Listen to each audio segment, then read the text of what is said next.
worst possible thing you could say when you walk into a car dealership. I spent 5 years with Mercedes-Benz, 5 with General Motors, and the worst thing a person could say when they walk in is, if you could just get me to this payment, we got a deal.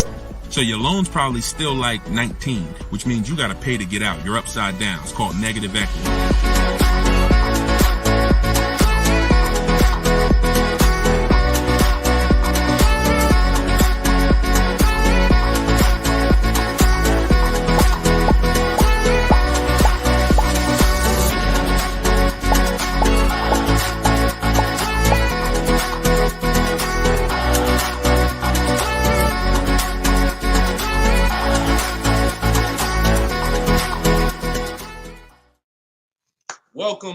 Welcome to episode 4 of Car Shopping Questions and Answers. We are live on 4 platforms: Instagram, YouTube, TikTok, and Facebook. Okay, we already got people asking questions on TikTok. As you come in, we do these shows at 12. Hold on, I want to give my camera time to focus because I'm doing a lot of moving. We do these live shows, it'll focus in 1 second, at 12 p.m. and 3 p.m. Eastern time. Hold on, I'm out of focus. There we go. 12 p.m. and 3 p.m. Eastern time. Now, we broadcast these shows throughout the day because a lot of people can't make the live broadcast. You want to tell your friends about it. If this is your first time with us, you've never been on a live with us before. Oh, wait, hold on. They're saying that hold on, can't hear. No sound. All right, hold on. Let's see. How about that? We're good on TikTok? Let me make sure we're good here on, give me a clear if we're clear on Facebook now. Give me a clear. We always got to do the housekeeping, y'all, and I need your help. Before we get busy, let me know audio is good. I see we're clear on TikTok. How are we on Instagram, on YouTube, on Facebook? All right, perfect. I see the thumbs up just came through. Okay, so this is episode 4. We do these live shows 12 p.m. Eastern time and 3 p.m. Eastern time. So you'll see the broadcast throughout the day, but if you want to actually be live with us, then you want to join us on any of the 4 platforms at one of those 2 times: Monday, Tuesday, Thursday, and Friday. So we are live. My name is Deshone the Auto Advisor. I am the author of the digital book, Cars from Home, 7 Steps to Saving Time, Money, and Avoiding Dealerships. You can get your copy for 75% off during the show over the next 30 minutes in my TikTok bio, in my Instagram bio, or I'm going to put the banner up here. You can go to deshonesbook.com. We have a link in the comment. We have a comment link in the comment section. So I want you to start typing your questions. We get very, very busy. Have your notes ready. Be ready to unlearn what you've learned about cars, because we get below market deals, and that should be your only mission when you are car shopping, is to get below market deals. All right. Now, one thing that I want to discuss. Okay, matter of fact, let's go. Go ahead, throw that up. Let's go to Frankie's question. So this is from TikTok. Can you please give me the percentage breakdown on leases again? Okay. The 1% rule has been around since probably before I ever even got into the car business. The 1% rule says that if your lease payment is 1% of the MSRP, or less, you stole a car. No down payment. So I had a 2018 Jeep Grand Cherokee. It was a $35,000 vehicle. My lease payment was $330 a month. That was under 1%. That's how we indicate that. Now, how we're doing the math is we are taking the MSRP, taking the monthly payment rather, and dividing it into the MSRP. For example, $330, which was my payment, into the MSRP, which was $35,000, and then that gives us 0.009%. 0.009%. Good afternoon, Vivian. Good to see you. So That's how you do it. Now you can multiply by 100 if you want to really get the percentage. You multiply by 100 and you'll see 0.94%. So that has been around for a long time. Shout out to the sharers. I see you, Frankie. Thanks for sharing. Please DM me too. I'm still waiting on ideas for what we could do for the people who share the broadcast. I mean it. We want to make sure we are rewarding people who share, tag, people who invite people to the broadcast. So DM me these ideas. Those are the only DMs I'm looking for because we get too many DMs to really respond to them. We get probably 50 to 100 a day. So we can't respond to all DMs, but those are the ones that I'm looking for. Okay, shout out to everybody who shares. Now, that's been around for a long time. That's how you know you stole the car. It's not even a question now that we still need to get offers because like this is Freener right here. This is why you never want to get excited about one offer unless it's the lowest bid. Here's why.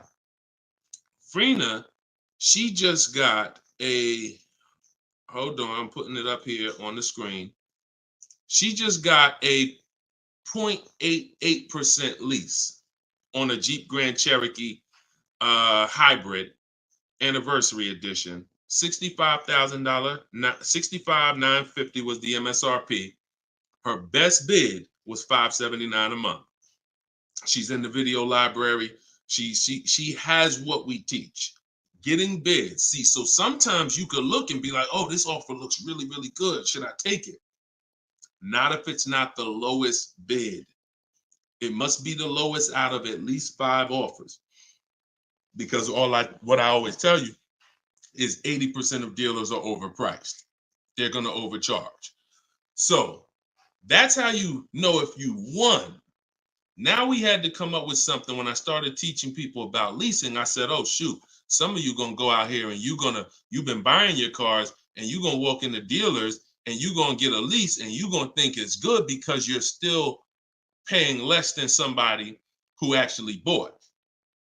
But we had to come up with something that was showing you when you were overpaying for a lease. And so I started doing some math because I love math.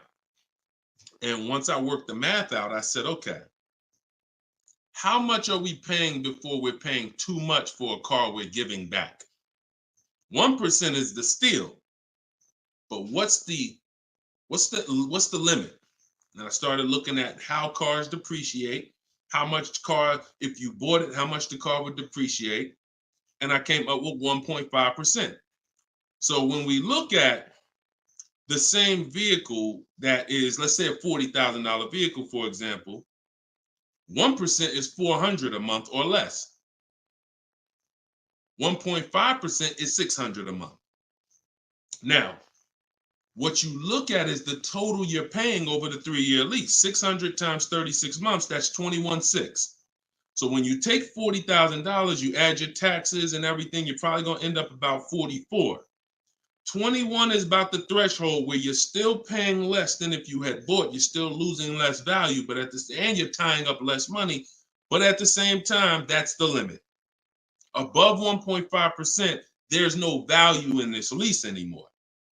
And that doesn't mean we go buy the car. That means we look at competitors because competitors do offer more aggressive lease pro. Every single vehicle, you guys, and there's over 400 of them, has a different lease program.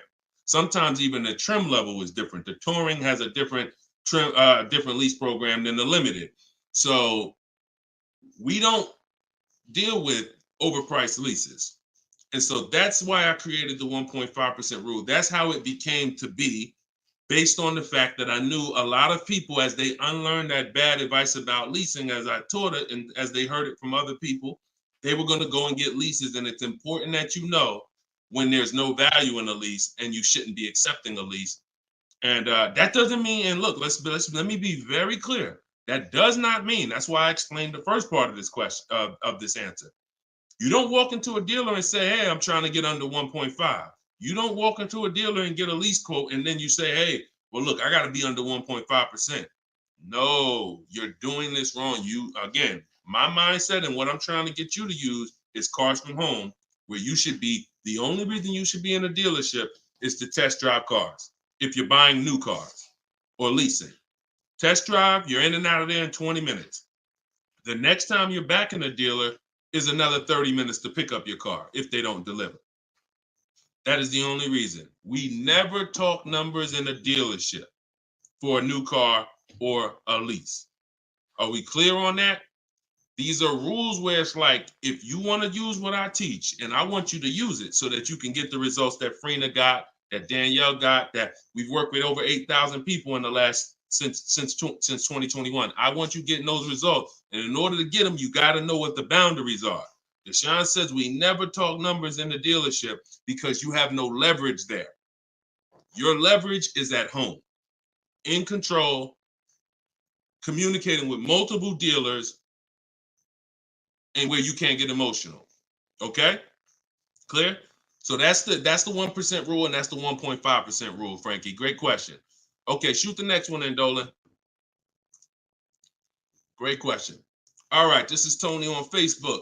And remember, look, y'all, we are live right now. So some of you have seen the rebroadcast, and you're like, Deshone, okay, this is 3 p.m., 12 p.m., we're live. Okay, so this is the time to ask your questions. You're not watching the rebroadcast, and this is also the time to tag a friend and make sure they're here so they can get their questions answered. Shout out to the sharers. And could y'all keep tapping the screen on TikTok and running those likes up? This gets TikTok's attention and gets more people over here because we got to do this together. All right, Tony from Facebook says, hi, my lease is up in a month.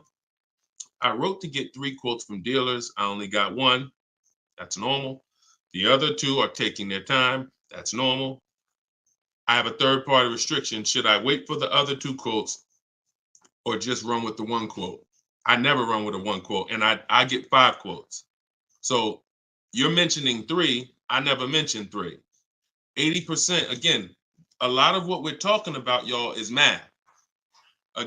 I'm unfortunate where I have the data. I got probably 5,000-6,000 people who have my book.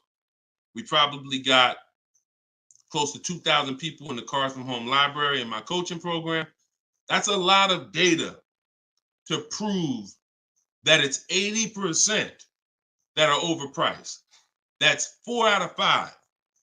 So the reason why we must get 5 quotes is because 4 are overpriced. So 3, not enough. Now, if you're doing this manually, this is still easier than you walking into a dealer doing it by phone. But at the same time, I do online. I go to their website. We are connecting with dealers through their website. You don't want to do this with third-party websites that say, hey, we could connect you with multiple dealers. You don't want that because now they're trying to sell your information to the dealers, and this is not what you want to do. You want to create a Gmail account specifically for shopping. We go to 25 dealers' websites. In my book, I link you to all the dealers so that you can just put in the zip code, and then it'll pull up all the dealers around you for every brand. But you can do this yourself. You can go there and you can actually you go to each dealer's websites. We do a copy and paste message. I have a template that I use that the people who follow my stuff use. And the template you need to tell them exactly what you want and what you're open to. Colors wise, this is why we build our car. We always build our car, go to the website, build the car, because we tell them exactly what we want and what we're open to. This takes us 20 minutes to contact 25 dealers online, copy and paste. We're telling them what we're looking for. Hey, these are the colors I'm open to, blue, black, or silver. These are the trim levels I'm open to, limited or touring. We're telling them this is these are the package, these are my must-haves. I need the big sunroof. All of that has to go in to it's not that you're not car shopping online. You're just now you're car shopping against people who their job is to make money. And so if you don't have what I'm telling you I've responded to hundreds of internet requests when I work for the dealers. If you're here for the first time, type a 1. If this is your first time ever being on a broadcast with us, type a 1. I want you to know a little something about me. I was inside car dealers for 14 years, responding to these quotes. So The reason why I'm giving you the exact strategies is because I know there's so many things that you're not trained to give the dealership that they need. They can't give you a quote without it. They can't shop correctly, without it. Okay, shout out to the first time people. Could everybody type welcome to the first time people? If you've been on here before, type welcome to the first time people. Now, once you give them that information, you're copy and pasting that. Copy, paste, copy, paste, copy, paste. You're doing that with 25 dealers.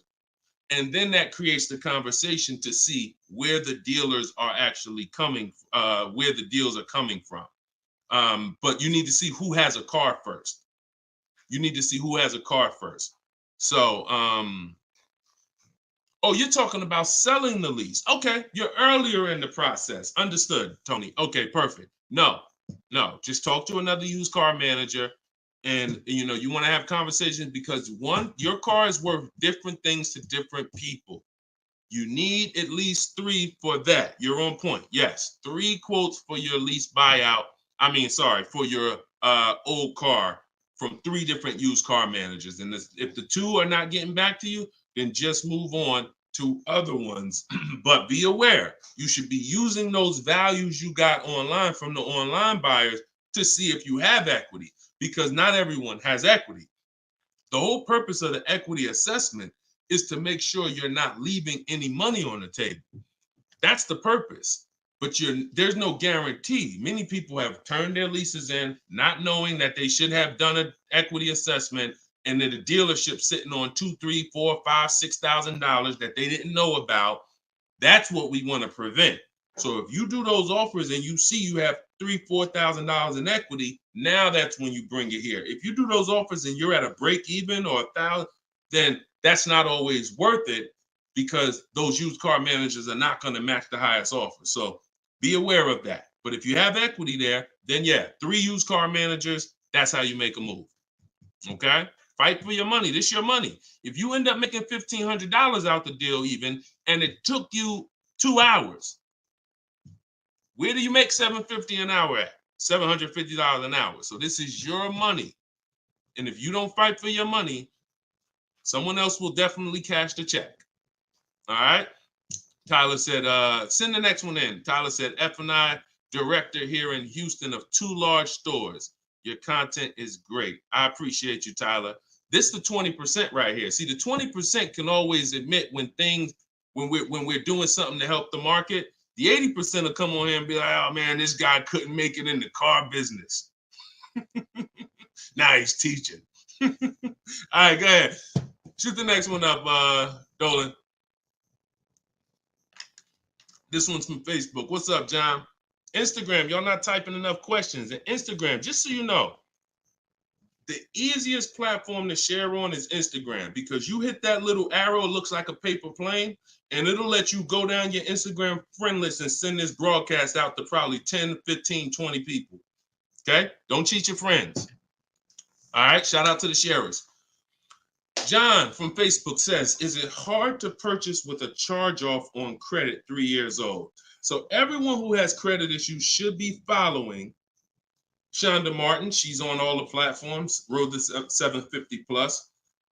And you should be working on getting your credit to the point where you can qualify for the best programs. And you don't need an 800 credit score to qualify for the best programs. You usually need close to 680, 690 will usually qualify you for most tier 1 leases. Now there are some cars that have super tier where you tier A1 plus, but that's not most leases. That's not your standard everyday cars that most of us are leasing or buying. So the question is, the answer is, if you don't need a car, then you should be working on your credit. If you need a car, then there's nothing you can do. You need to make a move. And so I recommend a company like Limbuzz. We're always going to give the dealer a chance to match or beat our offer. So whoever we end up buying our car from, some of you have been taught never let the dealer participate. That's costing you money, because the dealer has 7, 10, 12 banks on their end. Now, If they're trying to beat and earn your business, now that's a winning position. See, check this out. When you have a finance manager who's saying this about you, what's the highest interest rate you think they'll pay? What's the highest payment you think they'll pay? That's a bad position to be in. That only happens when you have no leverage, you haven't shopped, you haven't come in with an offer, and now they're trying to see the highest interest rate that you'll pay. We're not doing that. You're doing it our way, which is we're going to have we don't let anyone touch our credit until after we find our car. Now, once we find our car, get our best deal through a bidding system, now we're going to take that purchase agreement, that's a receipt. Yep, I see the questions coming in on Instagram. We got you. Hold on, Atlantis. Once you see the long form receipt, now you take this home, and this is when you're going to contact your bank, your credit union, the online lenders. You're going to go online lenders, online banks, online credit unions. You're going to let all these people have a shot at your business. If you do this within a small window of time, if you do it my way, it only take you 2 days. This is going to weigh on your score the same as one hard inquiry, because this is something called rate shopping. This is not going from dealer to dealer, getting turned down or putting in applications and nothing like that. This is how you rate shop correctly. I call this the bank bidding war. When you get my book, I also send you the bank bidding war blueprint. It's going to be going into my book, but I need about another month to be able to combine it. But I send you the bank bidding war blueprint. Now, the bank bidding war is 3 rounds. First thing we're doing is seeing, is there any special interest rates that the car we're buying has? In your particular case, John, with credit challenges, you're not going to qualify for that. That's okay. But we need to check that. If there's 0%, 0.99%, that eliminates our need to do anything else with financing, because no one else is going to beat that. Second part of the round starts, there's 3 rounds to the bank bidding war. The second part comes after we find our car, and it's what I just broke down. When we come home, we let all these banks, these lenders, online credit unions run our credit, and so they're bidding and submitting us their loan offers. Now, the third round is the dealer. That's when we're going to call the dealer who we reserved the car with and say, hey, I got 6.29 from this bank. If you can beat it, I'll give you the business. Now, this is the big difference, you guys. When you have a finance manager who's trying to beat your offer, who's calling their banks and saying, hey, I need to get 5 point something because this person already has 6. That's leverage. When you start bidding, like I'm teaching you, like what's in my book, like what's in everything we do, in my videos, everything's a bid. You have the leverage. And there's no way for you to overpay when you are getting bids. So that finance manager calls you back, it's only going to be 1 or 2 answers. Hey, Stuart, man, listen, I tried my best, man. I reached out to every bank I got. No, I can't beat that rate, man. I appreciate the opportunity, but you can go with your own financing. In which case, you guarantee you got the best loan. Second thing is, hey, you know what? You had a good rate, man, but I got somebody to beat it. So we can do it right here for you. Perfect. In which case, you guarantee you got the best loan. See, you don't have enough people competing for your business. That's where your buyer's remorse is coming from. That's where your lack of confidence is coming from.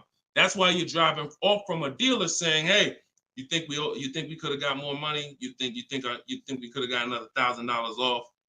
That's all buyer's remorse because you don't have enough people competing. So I want you to stop that. I want you to use what I'm telling you to do. All of this is in my book for those of you who like Deshone. I don't even want to remember all of this. It's all in my book, Cars from Home, 7 Steps to Saving Time, Money, and Avoiding Dealerships. This is what I've been teaching for 3 years. And this is what I've been doing since 2015 myself personally.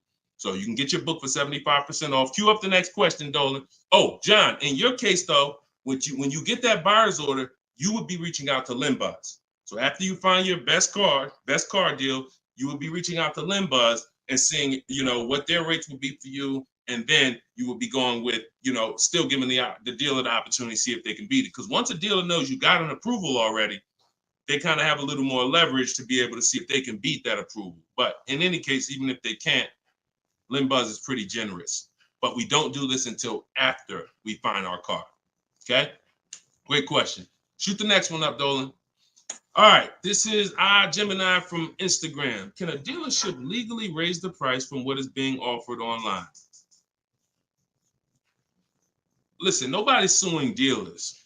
So it's not really about what's going on legally. It's probably more ethics than anything. And we don't expect dealers to be ethical. We don't need dealers to be ethical. They've proven that the majority of them aren't ethical.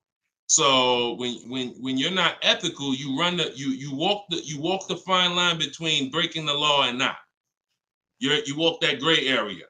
You know, yeah, I overcharged you. I know you could have paid less, but I know, yeah, whatever. But I know I could have sold you the car for less. But I'm gonna tell you that this is the best. Like, all of this stuff is unethical, but it's legal. So when it comes to what we're doing, our job is to protect ourselves. You can't go into a car dealership expecting them to protect you. You can't go into any business transaction expecting the person you're negotiating against or the person who's selling you a product to protect you. That's why we exist, because there's no one out there. If it hadn't been done, you'd been good. If there were, even if the I think it's the Federal Trade Commission or whoever regulates businesses were stepping in to protect the public, then we wouldn't have a need for what we do. But that doesn't exist. So it's on you. It's buyer beware. It's you protect yourself. And so I provide the tools for everyone who wants to take action to protect themselves. All right? But no, we don't expect dealers to do anything other than what they've been doing. Go ahead, shoot the next question up. Let's roll. All right. Why shouldn't a person focus just on monthly payment, monthly car note? Okay, good question. Hold on. Let me make sure I can see Instagram. All right, so this one's from Instagram. Promise Tammy said, why shouldn't a person focus on just the monthly car note amount? So if we did a little math and you go, all right, if you walk into a dealer and you're looking at a $40,000 car and you say to the dealer, how much does that car cost a month? And they're smart, if they're trained, they're gonna say, well, it's not really about the car payment right now. Do you like the car? And once you say, yeah, I like the car, let's get down to numbers, they're gonna ask you, they're gonna try to figure out what you could afford. Like, what's the most you could afford? Or I can't afford any more than $450 a month. Now, some of you know every $1,000, every $5,000 on the purchase price of a car is how much per month.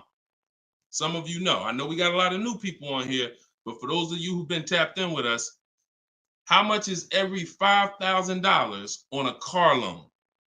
So, and the reason why I give you guys this parameter is so when you look at that $40,000 car, thank you, Frankie, got it. You should automatically know every $5,000 is about $100 a month. Yep, you got it, Michael. All right, I see you. We got people tapping on every platform. Good job, Carmelo. So the reason why, see, those of you who focus on just the car payment, you are some of the people who the 80% of dealers are going to manipulate the most and make the most money on. Because when you come in, if you don't realize that that $40,000 car is in no way close to $450 a month, now you have someone who's going to try to manipulate the loan to make that car $450 a month somehow. Now, it's usually going to end with you having a super long loan. So I've had people come to me years ago, friends that would say, Deshone, what you think about this deal? I say, man, let me look at the paperwork. And I see, man, you know the loan is 96 months? Nah, man, I didn't even know that. Yeah, the loan is 96 months. What is that, 8 years? 84 months is 7 years, 96 months is 8 years. So you're out the door at an 8-year loan. Now, I'm not going to assume you know why that's bad. So I'll say that an 8-year loan leads to too much interest, and it's what it is, because if they got you an 8-year loan, it's certainly at a high interest rate, because banks know that those loans, people who need 8-year loans, are risky. People who need 8-year loan, they got to protect themselves because typically the car may have problems in the long run. When you go down, see the whole point with a shorter loan, 5-6 years. Some people want to be conservative. You take 4 years, but you want that car paid off by the time maintenance comes, by the time repairs start being needed, because cars need repairs every now and then. So you want the car paid off. They know that if we give this person an 8-year loan, typically they're probably gonna have issues around year 7, year 6, even depending on the age of the car. So the length of loan, I teach something called the rule of 72 and the 10th birthday. I will not in any way co-sign anyone getting a loan longer than 72 months, which is 6 years, because we don't have, see, what's the longest loan, a mortgage that any of you would take? Let's keep a real fast dialogue going. All of this is to really answer the question that Tammy's asking, which a lot of other people have. So we need to indicate why this makes a difference. The longest mortgage most of you are going to take is 30 years. Mortgage. There are 40-year mortgages available. There's 50-year mortgages available. No one on here said, yo, I do a 50-year mortgage. Why? Because we already know inherently anything longer than 30, that means we can't afford this house. That means we're looking at the wrong house. So we had to make sure we created boundaries so that you understand, okay, if I got to take a loan longer than 6 years on a car, that's telling me I can't afford the car. So once I get my best price, I should already be able to afford that car with a 6-year loan or less. And I combine that with the 10th birthday. So when you look at your car, you should have your car paid off by the 10th birthday. You're taking a lot of risk if you got a loan on the car past its 10th birthday. A lot of the times I was in a dealership, people came in with problems, big repairs, and they still had car payments. Car's 10 years old, 11 years old, and they still got car payments. You could run the risk of being in trouble because that car could be in the shop. Some of you have experienced this. Car's in the shop and you still got a monthly payment due every month. Now, this is disaster, and that's what we're trying to prevent. That's why we don't focus on the monthly payment. When we're purchasing a car, we are only focused on the price of the car. We need to, before we even think about monthly payment, how about this? We need to make sure we're getting the car for the lowest price possible. Because some people go in and like, hey, the car's 40 grand. Well, what if another dealer will sell it to me for 35? Once I get the lowest price, then I'm concerned with what my monthly payment is going to be. So there's steps to this. But yeah, don't focus on monthly payment and just stay committed to what we're teaching, and you'll learn and you'll see why, even more information of why that's bad. But we want you to understand the numbers. Okay? Typically, you focus on monthly payments, you don't quite understand the numbers, but you will. All right, this one's from TikTok. Can you give us some tips about co-signing? Ooh, I have a very, very, very strict rule when it comes to co-signing. Now, some people, you're not going to like this. Some people will tell you this is bad advice. It's just my opinion. I've seen tons of horror stories. I've seen people walk into the dealership. I've seen young people who will co-sign, who will use up people's credit, co-signing, and just burn them, because no one cares about, if you don't care about your own credit, you certainly don't care about someone else's in a lot of cases. So, but I do have some rules, because sometimes it's gonna make sense. When you can pay, if a person does not pay, then you're good. Example, my daughter, we're gonna get her a car. I'll co-sign only if I can pay the note if she doesn't pay. So let's say she's working, she's paying X amount per month, I'm co-signing, but if for example, she loses her job, anything happens, I can pay if she doesn't pay. That could be for the spouse. If they don't pay, I will pay it. As long as that's the rule, then you're protecting yourself, because where you get in trouble at is if you can't pay, if they don't pay. He told me he was going to pay it. He's missed 2 payments. Your credit doesn't get, no, they don't care. So you got to be willing to say that. This has to be a person that I'm willing to pay if they don't pay. That means I got to have that type of relationship with them. Or if I can't pay, if they don't pay, I'm not co-signing, because I cannot depend on things that will go wrong. Life will happen. And then I'm sitting out here and my credit was 700, 750, 800. Now it's 620 because they missed 3 payments and I'm struggling to get this car back from them. Okay? Those are my hard rules on co-signing. I don't deviate from them. And those are typically rules that if you follow them, you're going to be safe. Okay? All right. Shoot the next question up, Dolan. Diana said, my brother asked me to co-sign. I told him, hell no. Listen, that's it. Listen, people will ask you to co-sign quick as, listen, people will ask you to co-sign like they just asking to borrow sugar. Hey man, can you co-sign this loan for me? No, listen. It takes a while to build up great credit, and it takes seconds to destroy it. Nicole from Facebook said, are you able to negotiate third-party restrictions in a new lease? So these are two separate things. The third-party restriction is the selling of the old car, not the new lease. We're not mixing these two. So we're gonna, the people who work with me, you're selling your old car independent of the new deal. The new lease is its own transaction. We split everything we do into separate transactions. See, the car business has taught the public to give them up to 3 transactions. Buying a car from them is one transaction. Getting a loan from them is a second transaction. Letting them buy your old car, which you call trade. We don't use that word. That's 3 transactions. There's money in each transaction. There's money in each. That's why there's companies that only want to give you loans. They don't sell cars. There's money in loans. There's companies that only want to buy your car. They don't care about selling your car right now. There's money in buying cars. So you need to separate these transactions if you want to maximize each. There's no way for you to save the most money without maximizing and looking at each part of your deal as its own separate transaction. So if I have a third-party restriction, I'm doing the equity assessment. A third-party restriction is, some of you have leases. We always need to see if there's any equity in our lease before we return it to the dealership. If you have returned your car to a dealership without doing the equity assessment, you don't know how much money you've left on the table.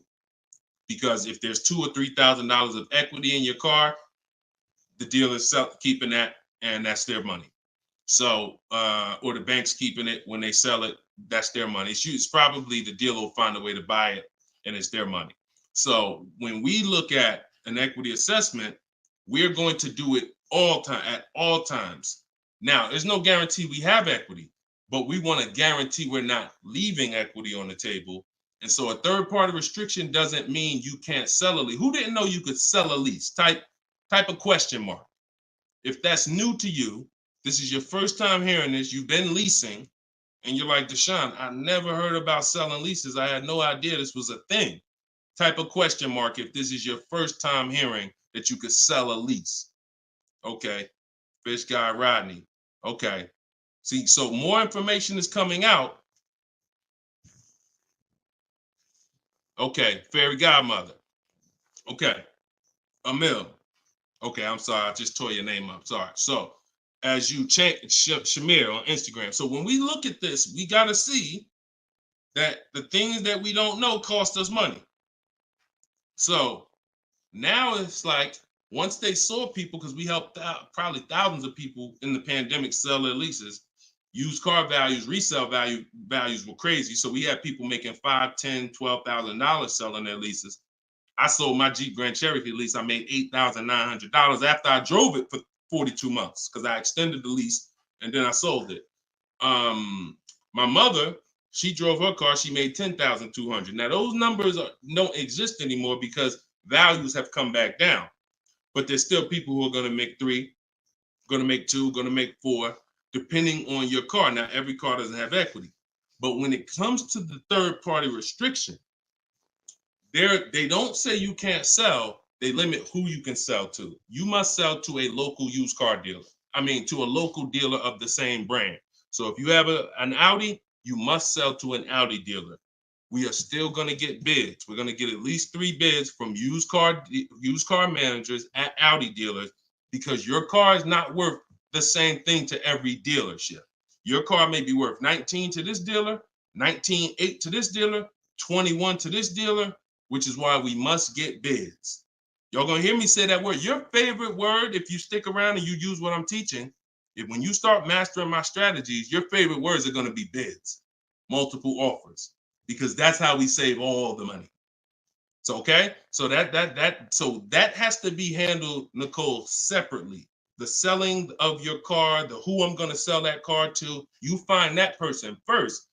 Then you go shop for your replacement car. And then once you go sign that deal, you sell the car, you do it the same day, and you maximize both transactions. Okay? And all of this, guys, shouldn't take you any more than 90 minutes. This is not something that's going to take you hours. See, my whole thing is to show you how to get great deals in 60, 90 minutes from home. That's why my book is called Cars from Home. 7 Steps to Saving Time, Money, and Avoiding Dealerships. You can all get a copy for 75% off for the next 30 minutes. Just go to my TikTok bio. You won't leave the broadcast. Grab your copy before that timer hits 0. The price goes back up to $97. Or you can go to my Instagram bio, or click it if you're on Facebook or YouTube. Go to the comment section and you'll see a link to deshonsbook.com and grab your copy for 75% off before the timer expires. All right, go ahead, Dolan. Shoot the next question out. Should I feel bad if I get 1.3? I'd only feel bad if I got 1.3 and if it was my only offer. If it was my only offer, or if I only got 2 offers, then yes, because I'm going to tell you why. I'm going to show you something. When I look at what I see, hold on. Okay, hold on. We saw Freener. Some of you saw Freener. That's 0.88. That's just ridiculous. 0.88. But look, Charles, he gets a Palisade. He's paying $48,000 vehicle. His best offer was $597 a month, 1.23. Now, look at and sometimes people who are getting phenomenal, who are looking at cars that are super, super popular, they'll go a little further, and he reached out to 35 dealers. Now, I want you to pay attention. Some of you, the average person, only shops 2 dealers. My strategy is I teach 25 to 5. But once you see my copy and paste system, which is in my book, I have a copy and paste system where we're on their website. You'll see that I could talk to another 10 dealers. It only take me 10 minutes to open up contact with another 10 dealers. We always use a separate email. Do not contact dealers from your personal email. I'm warning y'all. It's not going to work. You're trying to go through your work email, and then you got your personal stuff, and then you're seeing the car dealers. Don't do it. Create a separate Google email, and that's how we do it. So he said, I reached out to 3,500 dealers, got 10 quotes back. So that $597 a month, 1.23 is the best out of 10. So so I always tell you, when you do it right, you're going to see offers that are $150 to $200 a month more. That's when you know you've exposed the 80%, and that's when you know you shop the right way. If you don't see that type of spread minimum, you haven't shopped enough offers. So that's the only time I would feel bad, GKA, is if I didn't get at least 5 quotes, because I don't know if 1.3 was the best. I'm gonna tell you a funny story too, because Freena's in our coaching program, and Freena reached out and she said she was looking at a Jeep Grand Cherokee. Get ready for the next question, but I'm gonna tell y'all, I want to hammer this home so y'all understand the importance of multiple offers and you don't get lazy, because the things I'm telling you might take another 30 minutes, 40 minutes, and they save your family $3,000. You can't put a price on. Well, you can put a price on that. So Freena was shopping for a Jeep Grand Cherokee Limited. She comes to the group and she said, Deshone, this was the best offer on a Jeep Grand Cherokee Limited. It was like 1.2 and change. But she said, the guy that made me this offer said he has this 4XE. It's a hybrid. And he said he could actually do better on that one. She said, what do you think he told me what it would be. It would drop the price here. I said, if you're open to that, then you need to run your quotes again and get 5 more offers on that vehicle, because it may have a better lease program, in which case you need to open it up again. She opened it up again. That's how she got her 0.88% lease. So if she would have just said, well, this guy is getting me 1.1, I'm gonna just take that, then she never would have found a 0.88. multiple offers. That's probably $100 a month difference than what the last offer, $100 a month times 36 months on this lease. You're talking about $3,600. And she did it in minutes. Once y'all learn how to do this, it's minutes. This is not hours. I'm not spending more than 60 minutes on shopping for a car. Now, that doesn't mean I'm not spending time to decide what I want. But once I decide what I want, once you know what you want, 60 to 90 minutes to get the best deal. That's it. All right, shoot the next one up, Dolan. Keep the questions coming, y'all. We are live every day at 3 p.m. Eastern time. Well, not every day. Monday, Tuesday, Wednesday, Thursday, and Friday. Monday, Tuesday, Thursday, and Friday at noon and 3 p.m. So this is our live show. Okay. Throughout the day, though, you may see a broadcast and you'll know, okay, you'll still be able to get value because most of the people who are asking the questions on here are asking the same questions you would have asked. So go ahead, Dolan, shoot it out. This is Raymond from YouTube. How do you structure a lease? So the first thing you want to do is look at the car you're thinking about leasing. And we like to use a 1.25% formula estimate to see if we should be even looking at that car. Okay. So if I'm looking at a car that's $40,000, I'm doing a 1.25% estimate. I'm multiplying it by 0.0125. And then I'm going to see, 40,000. I'm multiplying that by 0.0125, and that comes out to 500. So that's going to tell me if I'm looking to be at 300, that's not the car that I'm going to be looking for in most cases. Now, we don't know if the best deal is going to be 1.25, but we're trying to estimate based on a bad deal is above 1.5. Anything above 1.5, we're overpaying for our lease. No money down. Money down comes later.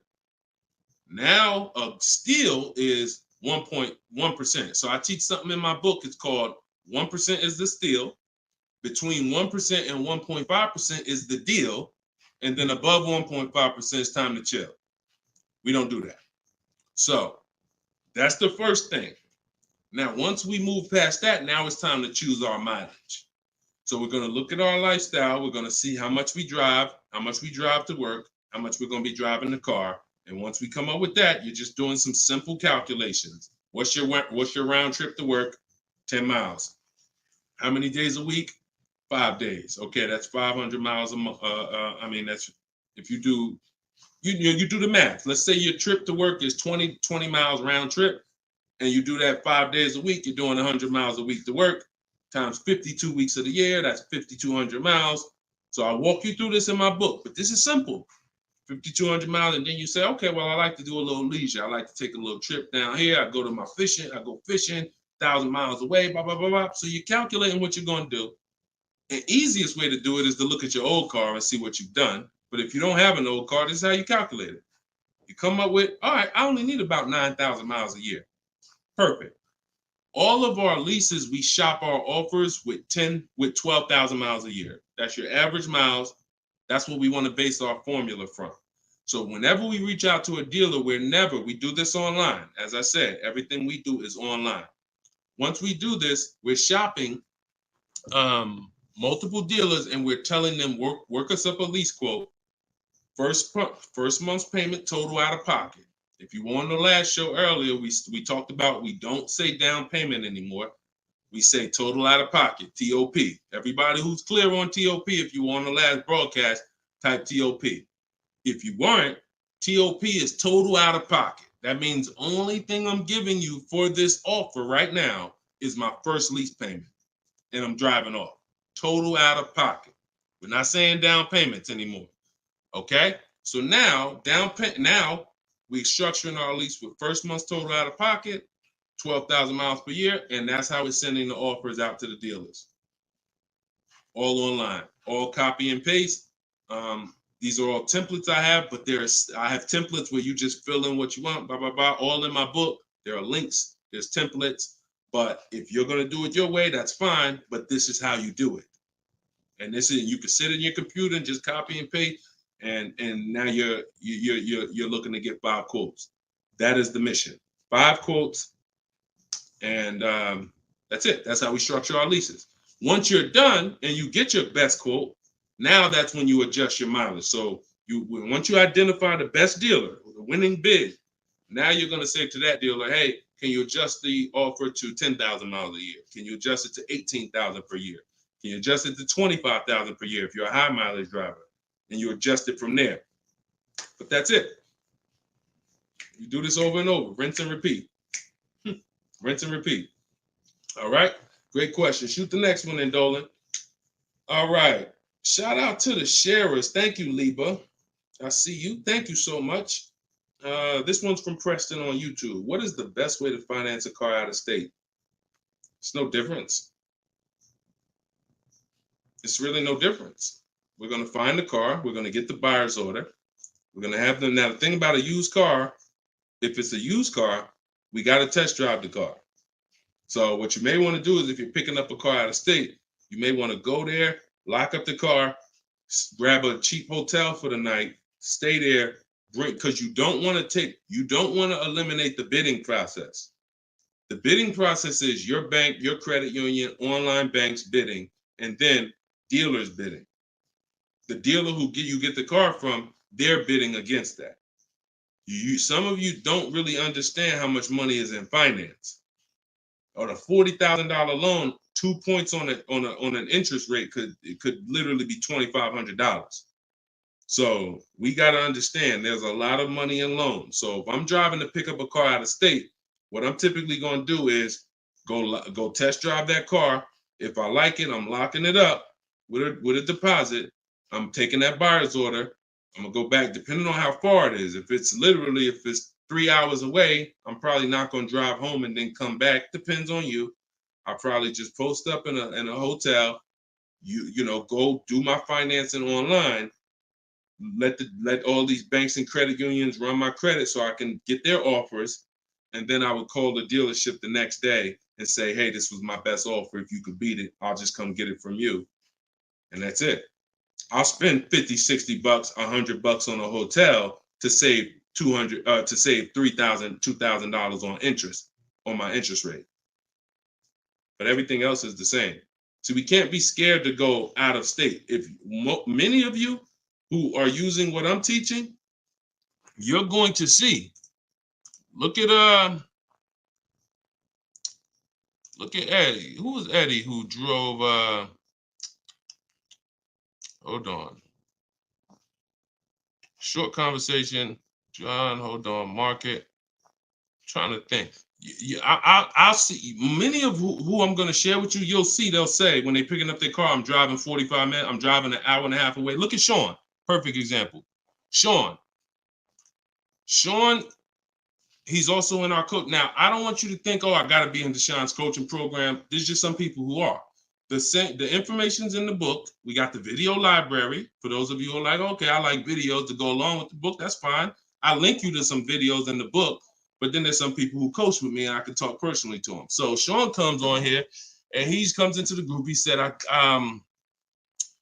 he sends this. Look at the amount. He said, I'm looking at some advice on this F-150 Lightning XLT. It's a $73,000 truck. The dealer discounted it $4,900 and then revealed that there was a $15,500 rebate. His total savings is over $20,000 off this truck. So I'm like, all right. Now me, being who I am, I don't know if that's the best. 2015, I sold 2 Maybachs. They had $20,000 rebates on it. So we don't know if this is the best. I haven't seen, this is what I said to him. I haven't seen the other offers yet, but I'm assuming you got at least 5. You're saving over $20,000 on this with this discount and rebate, but the only way to know is to compare to the other offers. See, I'm not going to get excited about this deal until he tells me what I'm about to read to you. That's when we get excited. He said, guess I could have put a little more info on here. Yes, I got about 15 quotes. You see the difference? This is what I want you to get. BK Dollar, this is what I want you to get. Liba, this is what I want you to get. Everybody watching, the money is in multiple offers. The reason why you're not saving, you're just not getting enough offers. So he says, I ended up expanding my search to 150 miles outside my area to find this deal. He said, I couldn't find, watch this, I couldn't find anything under MSRP in that first search. So think about how I'm telling you, the local dealers know when they see your zip code, they know, okay, some of them, all right, we don't have to do too aggressive. But those dealers that are an hour and a half away, when they see your inquiry, they're like, oh, listen, this is a person we never would have saw before. What is it going to hurt us to blow this truck out? And we take a deal from one of our competitors' markets. We love to see our license plate frame over in their market. That's how we win. So he ends up saving over $20,000, and he doesn't mind driving 150 miles to go get that truck. Why? Because every mile he drives is dollars he's picking up. We clear on that? We clear? If you're clear on the importance of multiple offers, type clear. All right, shoot the next one up, Dolan.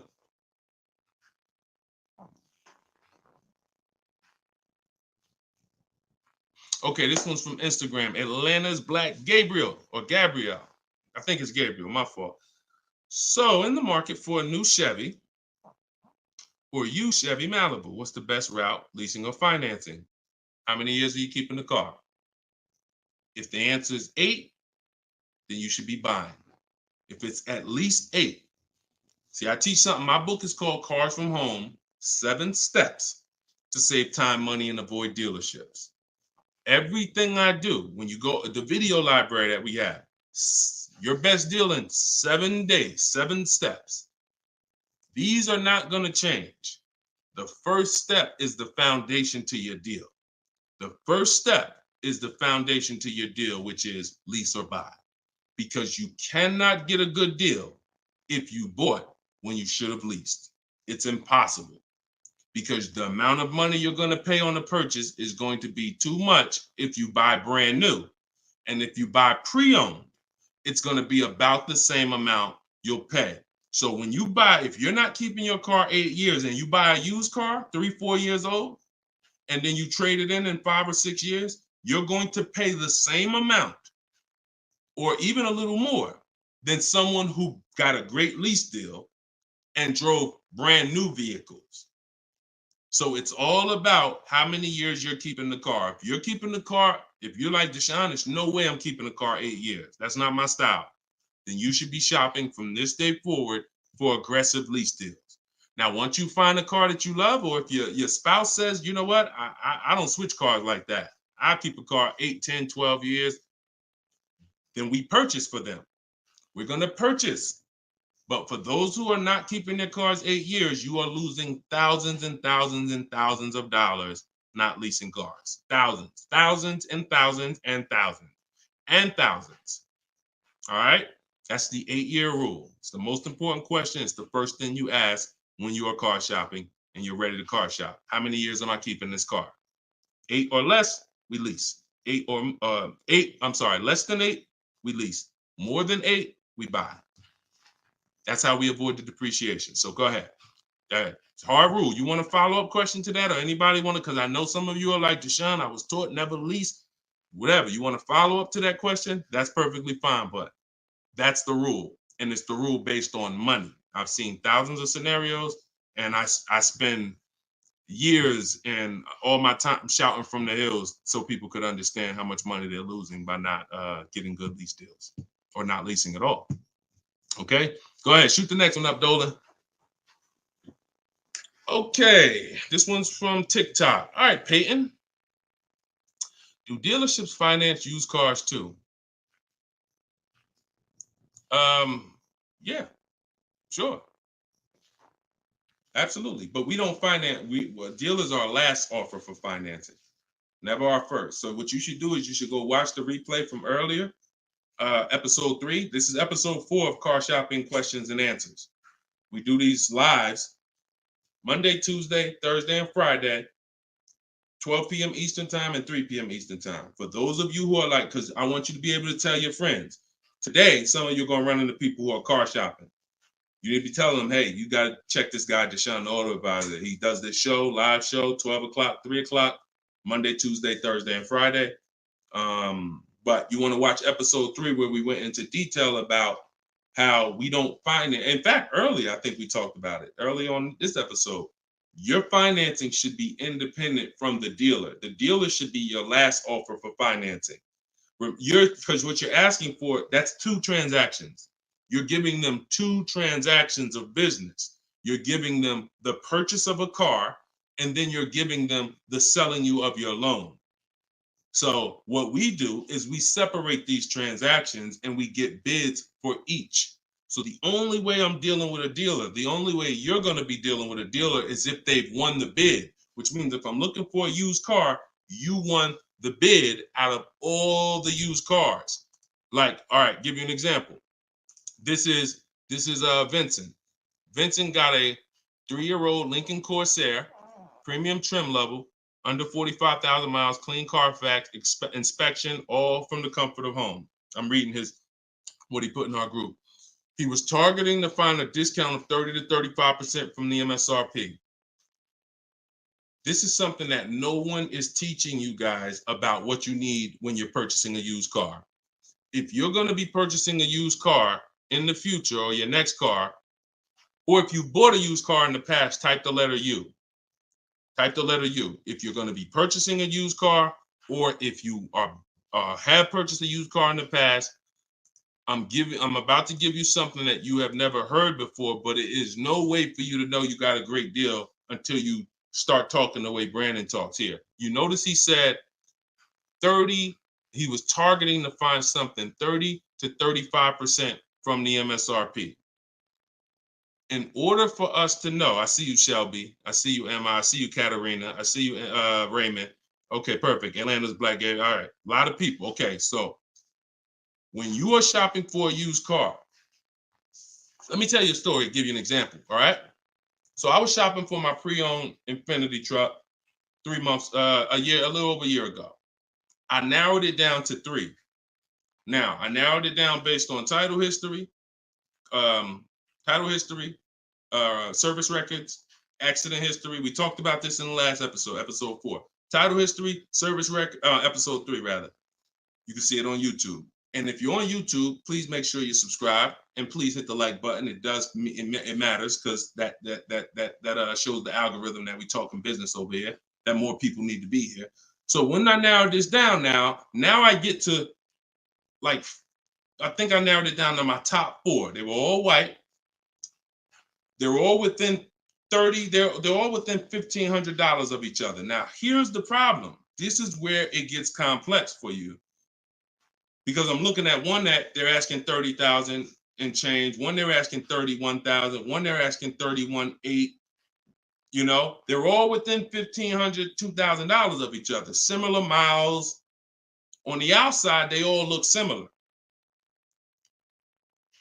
Without knowing, I created something called the true value percentage. What is the true value percentage? It's not what the website says is a good deal.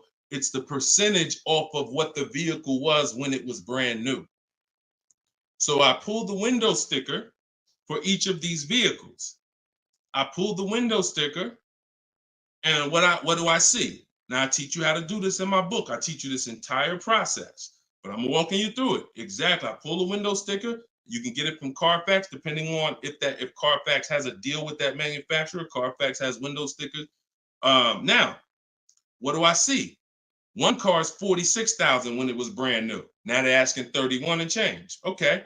One car is 48 when it was brand new. They're asking 31 and change. One car was 52 and one car was 54.5. That's the one I got. So you see how in one instance we were confused. You would be confused. You sitting here like, yeah, Deshone, that's hard because they all look the same. They all similar price. How do we know? Once we find out the original MSRP, not only do we find out what the original equipment is that's in the vehicle, which is helpful. I wanted to know this is an Edition 30, got all these special features. That's helpful to know too. But more important than that even is to know that that car was a $54,500 car that they were asking $31,800 for, which means I got a 42% discount. That is something we created called the true value percentage. And that's how we make sure we choose the right used car when we're ready to pick the final one. This is what we do here, y'all. If you this is why, like, this is why we've been blessed, because God knows we giving you the information you need to win with. So all of this is in my new book, Cars from Home, 7 Steps to Saving Time, Money, and Avoiding Dealerships. If you want it all in one place, you can watch the show. You can watch my free social media videos. I got hundreds of them. Or you can say, Deshone, I'm going to get this it's 75% off in my TikTok bio. It's normally $97, but you can get yours for 75% off. And you can get it in my Instagram bio, or if you're on Facebook or YouTube, click the comment section and click that button that says Deshone's book and get you 75% off for 30 minutes. After 30 minutes, price goes back to $97. So, all right, but that's the true value percentage. And that these are the things that we never buy a used car ever without looking at the true value percentage. So when you saw what he said when he bought that Lincoln, as he was targeting to get something 30 to 35% off MSRP, that's what you need to know. Go ahead, shoot the next one up, Dolan. Great questions today. All right, Raymond on YouTube. Does it make sense to buy an existing lease? So when you're buying a lease, all you're doing is buying a used car. That's how you got to look at it. It's a used car. It's just, it may be your car. If you're buying your lease out, it's a very different. See, what I see most times is people want to buy their lease because they don't know how to shop. Because there's deals out here. We've been making deals since the pandemic. I started our video library. We started that in 2021, November. Middle of the pandemic, when people were paying ridiculous prices over with some, the 80%, they were cashing the biggest check they've ever cashed in their lives. Like in their lives, they were like, and we were getting deals all since then. Felicia came in. She was our first person in our program who got a BMW. She saved $1,950 January 2022. And so we when you get bids, you reveal. That's why we don't pay attention to nothing out there. I don't care what anyone says, what any dealer says does not matter to me. That does not matter, because I know that if we got deals all through the pandemic, oh, forget it. That's why this market, we're killing it even more. So, you know, if you're buying your lease because you're keeping it another 8 years, you say, man, Deshone, I used to lease, but you know what? I really want to buy something that I could keep for 8, 9, 10 years. Then sure, buy the lease. But if you're not doing that, then you're moving from a lease mindset, which is I'm driving great cars, brand new cars, always under warranty in most cases, latest and greatest features, low payments, pennies on a dollar compared to people buying. That's a whole value system. That's mindset right there. These are the people who are shopping for a lease. These are the benefits of leasing.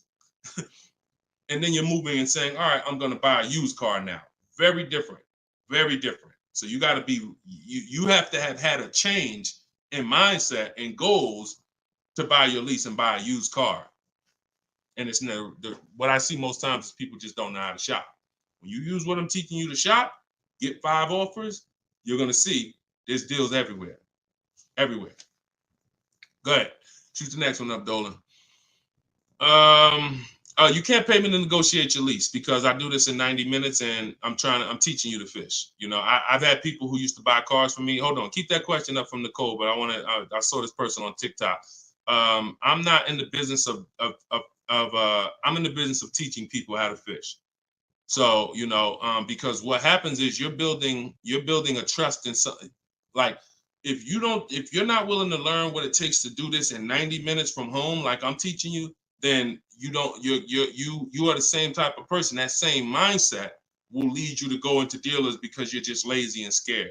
Now, I'm not saying that's you. I'm warning you to not let that be you. I'm warning you you can't pay me enough. I'm not in that business. I'm in the business of helping people all around the country. It don't matter what you pay. Of course I don't think you would ever even ask me to work for free. I'm telling you though, that's not the business I'm in, because we can help thousands of people all around the country, but you're not realizing that your transaction is a 5-figure transaction. There's nothing else in this world that you're going to give that type of control. If you were going to start a business and it was going to take a $30,000 decision, $30,000 of your money, would you ever be looking and saying, oh, could you do this for me? You see, we do things with cars because we've been programmed to do them with cars. Car dealers have made you so scared that you've been programmed to do something, but you never do it with anything else. You never do it with a house. You wouldn't say, hey, could you just, I'll pay you to get my house for me. I'll pay you to, start this business for me. No, it's only cars. So when you realize that this stuff is easy, that old way of going into dealers and going back and forth, see, you're thinking of the old way. You're thinking, oh, I need somebody to tag along with me. Yeah, I got Deshone sitting over there next to me. I wouldn't be there because I'm at home. Where you see me at, this is where you see me at is exactly where I got my Infinity truck. I just told you about the deal. Where you see me at is exactly where I get my cars from. I sit right here, and all the people who got my Cars from Home book, who are in the Cars from Home video library, they're all right here. Some of them in the airport buying cars. Some of them at their desk at work making deals on cars. Nobody who's learning from me is in a dealership making deals on cars. So that's the old way. And if you think that you got to unlearn that or you can't win with me, you got to scrap that. I know it's painful. I know it sucks. I know it makes you feel like you're a loser. But that's what I'm telling you. Scrap that joint and do it my way. And when you do it my way, you're going to be like, oh, shoot, man, how the heck wasn't I shopping like this years ago? All right. So now Nicole on Facebook. Do you shop or negotiate differently for a car that is low in inventory or shortage? No. Now, the only difference is, let's say, and this is the reason why we connect with 25 dealers. See, in my book, I said we use the 25 to 5. We got to connect with 25 dealers. This takes us 20 minutes because we're using a copy and paste system. So if you're going to all of these Chevrolet websites and copy and pasting in their contact box, copy and paste, copy and paste, copy and paste. Now, what you're doing is you're shopping out of all those dealers' inventories. So if you only do this with 4 dealers, then you only see 1 dealer who has a car. And they're like, oh, well, we it doesn't seem like it's a lot of these cars out here. That's why we're connecting with 25. You saw Sean, he connected with 35.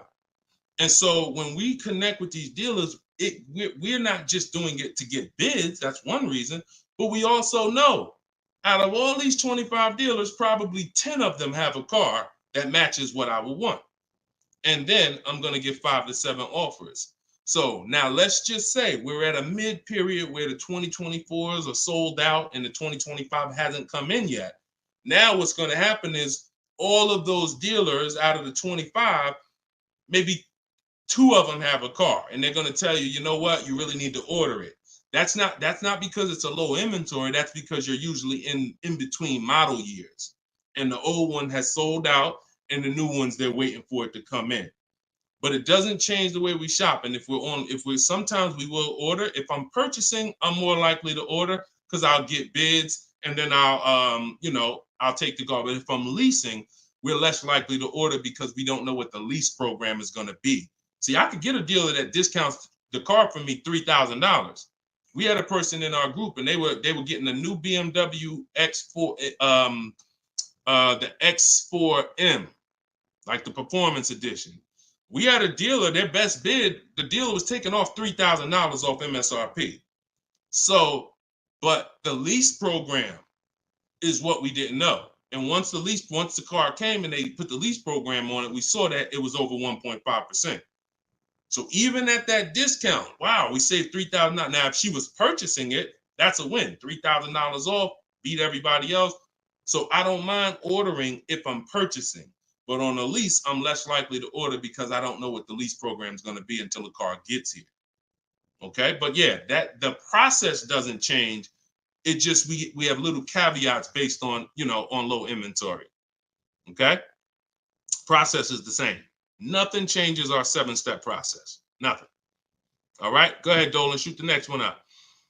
All right, great questions today. We got Jermaine, Facebook. So how do you transition out of a finance into a lead? Instagram, y'all not asking a lot of questions. All right, hold on.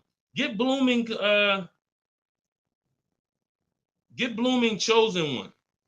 All right, hold on. All right, Jermaine from Facebook says, how do you transition out of a finance to a lease? All right, perfect. So now what I like about this question, Jermaine, is you've already answered the most important question, which is how many years am I keeping the next car? That's step one in our 7-step system. You've already answered that because you've determined I should be leasing. Now the next step is equity assessment. Equity assessment. Call the bank. You don't have to worry about third-party restrictions or nothing because you're not leasing. I mean, you're not coming out of a lease, rather. So you're going to call your bank, get your payoff. You're going to take 20 minutes, go on CarMax, Driveway, Carvana, Kelly's Blue Book Instant Cash Offer, AutoNation Sell My Car, Car Guru Sell My Car. Get those 6 offers. That's going to tell you if you have equity, break even, or if you have negative equity. That's your next step. Don't do anything else until you do that. Okay? See, we always have to account for our current asset before we start moving forward. What happens if he has $3,000 in equity? That means he has $3,000 he could either apply towards his next deal, or he could put that money in his bank account and, maybe he leases the next car with no money out of pocket. So equity assessment always comes, even before we budget, before we plan our mileage, before we do anything, equity assessment is what we do. All right? All right, shoot that next one up. Shoot that one up from Instagram if you got it, Dolan. It might have took you a minute, but because we got it's comments from everywhere, y'all. No matter. Okay, here we go. For your calculator, why doesn't it negotiate to the lowest offer? My calculator is the best. My calculator is the best thing that exists because it takes all the offers you get. By the way, y'all, what she's talking about. And you got to be specific because I do have multiple calculators that I've created in my book, multiple softwares where you plug in stuff and it spits out so one of the calculators that I have is the counter offer calculator. So we never accept a deal until we send a counter. So what we do is we take the counters. We take all the offers we get, we plug them into my calculator. Whether it's a lease or whether it's several types. One is for leasing, one is for cash purchases and financing. Now, when you're financing, you're always getting your deals with tax and everything included, all in. So what it does is it takes all the offers, you plug them in, and then it spits out which one is the best, and it counters everyone based on the best offer. So let's just say a dealer says, I'm going to do a 1.1% lease. And then this dealer says 1.2, this dealer says 1.3, 1.5. It's not countering all the high offers based on their high offers. It's countering all the offers based on the lowest offer. Because if the 1.1% lease was presented to us, that means any of the dealer could have did it. So now we're calling out the 80% and letting them know that if this dealer offered me 1.1%, then you all could have done it too. You're just choosing not to do it, in which case that's what the 80% do. So we counter every single one. We even counter the lowest one. And some people in the group will say, Deshone, man, this dealer is the lowest, man. Should I be countering them for another $50 less? I say you must counter. Because you don't know if there's another $10, $50, $20. If you don't counter until a person tells you there's no more room, even if they're the lowest, that's not the best deal. So sometimes you counter the lowest offer, and the lowest offer will be like, listen, man, I gave you my best shot. I got nothing else. We know they're telling the truth because we got 4 or 5 other offers that are much higher than that. Sometimes they'll be like, listen, I can't do that $50. I'll get you another $10. That's the best I got. We know they're telling the truth because all the other offers are a whole lot higher. So that's the way the counter offer calculator works. It's gold. It's gold. So all right, we had an hour and 19 minutes. We try to keep these broadcasts about an hour and 15. Every now and then we go a little over, but listen, y'all, we are live Monday, Tuesday, Thursday, and Friday, 12 p.m. Mark your calendars, 12 p.m. Eastern time, 3 p.m. Eastern time. I'm hoping to, in the next couple of days, have a link in my bios so that people will be able to actually go to our calendar, put a reminder, but you know it. 12 p.m. Eastern time, 3 p.m. Eastern time, Monday, Tuesday, Thursday, and Friday. And this whole broadcast is sponsored by, if you just jumped on, I'm the creator, I'm the author of the book, the digital book, Cars from Home, 7 Steps to Saving Time, Money, and Avoiding Dealerships. You can get it for 75% off. It's normally $97, but as long as you get there before the timer hits 0, you can get it for $24 in my TikTok bio, in my Instagram bio, or you could go to deshonesbook.com in the comment section on YouTube or Facebook. Get your copy for 75% off. I'm also the creator of the Cars from Home video library, and I've coached over probably 1,500 people now since 2021. So we've been doing this. Everything I'm teaching you is proven. And I'm going to tell you, just like I tell my coaching students, when you get my book, see, I don't do questions and answers for my book, y'all. See, there's people who DM me. First of all, I don't even see DMs. The reason why I can't do question and answers because there's no other author that does it. So I make myself available probably more than anybody. But when you buy the book, trust the process. If you don't see me say do it, don't do it. Do everything I say do. I tell everybody, even if they're in my coaching programs, you must trust the process that I'm giving you, and you got to unlearn your old process. Don't even think about your old process. Use my process, and I'll lead you to where you want to be at. Guaranteed. All right, so get your copy. I will see y'all all on the next broadcast. Tell your friends. Welcome to the new followers. Welcome to the new subscribers on YouTube. I appreciate y'all. We'll be back for episode 5. God bless you.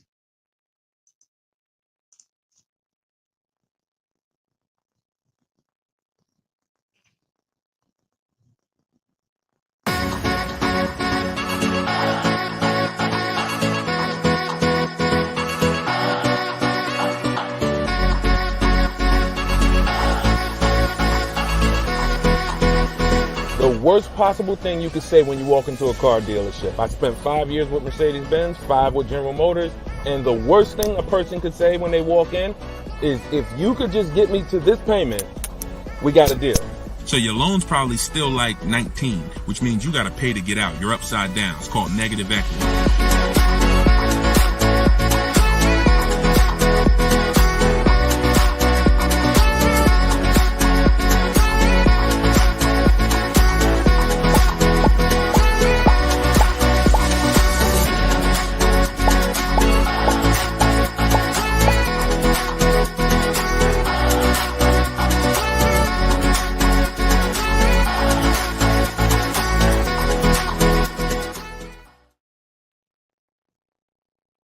What's going on? What's going on? Welcome everybody to Wednesday, 12 noon car shopping Q&A. This is episode 5. We do these live shows 12 p.m. We're not going to usually be doing Wednesday, but I said, you know what? Let's throw in a special 12 p.m. Wednesday. So we are actually live. I know some of you may watch the broadcast because we do rebroadcast these lives, but this is actually live, and we're going to be talking and taking questions right now. So as you come in, if you could hit the share button and tag a friend. I'm just getting us up on TikTok right now. I got to make sure I keep people out who are under 18. So come on in. I'm going to share this. If you don't know me, if this is your first time seeing a show with me, type the number 1. Type the number 1 if this is your first time. Welcome back to people who have been here with us in the past or on previous shows. My name is Deshone the Auto Advisor. I spent 14 years in the car business, 5 years with Mercedes, 5 years with General Motors. And now what I do is I show people who want to learn how to car shop from home and how to save more money from home than they're ever going to save in a dealership. So I'm the author of the book, the digital book, Cars from Home, 7 Steps to Saving Time, Money, and Avoiding Dealerships. And I'm also the creator of the Cars from Home video library, which is a step-by-step video platform. But anyone who's on here for the next 30 minutes, you can get a copy of my new book, Cars from Home, in my TikTok bio at 75% off. It's normally $97, but for 30 minutes, you can get it in my TikTok bio for 75% off, Instagram bio for 75% off. Or you can go to deshonesbook.com in the Facebook comments or in the YouTube comments. But let's get busy. Get your copy for 75% off. Everything I'm going to be talking about on this show, once again, this is live. It's Wednesday. This is a 12 p.m. noon show. So for those of you who may have seen the broadcast, this is actually live, so we can start typing our questions in. And my man Dolan's going to pull those questions in as you guys type them. And we're pulling questions from TikTok. We're pulling questions from Instagram. Shout out to TikTok. Y'all can start typing your car shopping questions, and let's get busy. What's up, Mike? What's up, Fancy Girl? What's going on, Crows fam? I see you back. Good to see you. What's up, Manly Snacks? Good to see everybody coming in on TikTok. And as you come in on TikTok, can y'all start tapping the screen? If you're going to spend 10, 15 minutes with us, start tapping the screen, shooting those likes up. And then my man Dolan is going to bring in the first question when y'all type it. So Instagram, make sure y'all typing. Sometimes Facebook and YouTube, we notice y'all are a little slow. We need y'all to get a little faster because TikTok always types their questions fast and Instagram usually types their questions fast. But Facebook, y'all got to get a little faster with y'all questions. So we know that y'all going to step up today and start getting your questions in. All right. I see one that came in from JC. You want to pull that one up, Dolan? On YouTube? Okay. Our best deals, are they made from the comfy confines of our home, or should we hammer it out at the dealership going toe-to-toe, jab for jab with the salesman, finance, and sales managers? Well, you have no leverage when you're face-to-face with someone. And leverage is what gets you good deals. Leverage is what, oh, we up to 500 likes on TikTok already. Shout out to y'all. Keep tapping the screen. Appreciate y'all. And tag a friend. Everybody bring your friends over. They need this just as much as you do. So what JC from YouTube just asks is it better? He's basically saying, am I gonna lose something by not being in the dealership face-to-face with a car salesman? You know, am I losing something? And it's a good question, but you're losing something by being there. And let me explain why. You're losing something by being there because your leverage in a negotiation, it comes from you talking to other people and having other offers. Let me give you a real example so that you can really understand that. When people are negotiating for your business, you're going to save the most money without trying. You go into the supermarket. Do you have to try to find the best deal on laundry detergent? Do you have to try to find the best deal on, anything, spaghetti sauce? No. Why? Because companies are actually hoping that you look and see that they're the best deal. Hey, look, we're on sale this week. Hey, look, choose us. They're trying to get your attention. They realize they're competing with all these other brands and they don't mind. So even with the TV, I always use a TV for example. If you go out to buy a TV right now, is anybody on here worried about overpaying for a TV in 2024? Anybody? And I always want to remind people, as you new people come on, this is live. This is Wednesday, our 12 p.m. live call. So our 12 p.m. live show. So you can ask your questions. This is not our rebroadcast. So what is anybody on here worried about overpaying for a TV? Anybody? No. Why is that? Because you already know that companies are competing to sell you a TV. Sony, TCL, Samsung, all of these companies are competing. Therefore, you're not gonna overpay. That's what we bring to car buying. In a nutshell, y'all, if I can wrap up what I'm trying to show you with Cars From Home, the reason why my brand is called Cars From Home, my book is called Cars From Home, my library is called Cars. The reason is because it's a mindset. It's a mindset. You're bringing the same mindset you would bring to shop for your TV to cars. And you don't overpay. You don't have anybody on here worried about having buyer's remorse for the TV. Look, Fancy Girl, Kiki, no. Look, RJ Newscom, no. Look, Patrice on Instagram, no. So no one on here is worried about overpaying for any of these items that years ago, we used to be worried about overpaying for TVs, but not anymore. So when you start staying at home and getting multiple offers and kill your programming that the car business has programmed you into thinking that you need to go in, then you're going to see how much money you save quicker. Okay? Who's not a good negotiator? As you come on, I want y'all to answer this question. Who's not a good negotiator? I see you, Yayo. I see you. Okay, I see you, Fun Times. Welcome, Tone Bud. Who's not a good negotiator? Just type me if you're just, Deshone, it's not my thing. I'm not really, look, Crow's fan. No, I'm not. What's up, Tom? Julia? So all of these, look, John C on Facebook. No. William on TikTok. No. All of these people are not yet. Danny on Instagram. So what I want to tell y'all is you no longer have to think you need to be a good negotiator to win with buying cars. You're going to start making people negotiate with each other. And that's multiple offers.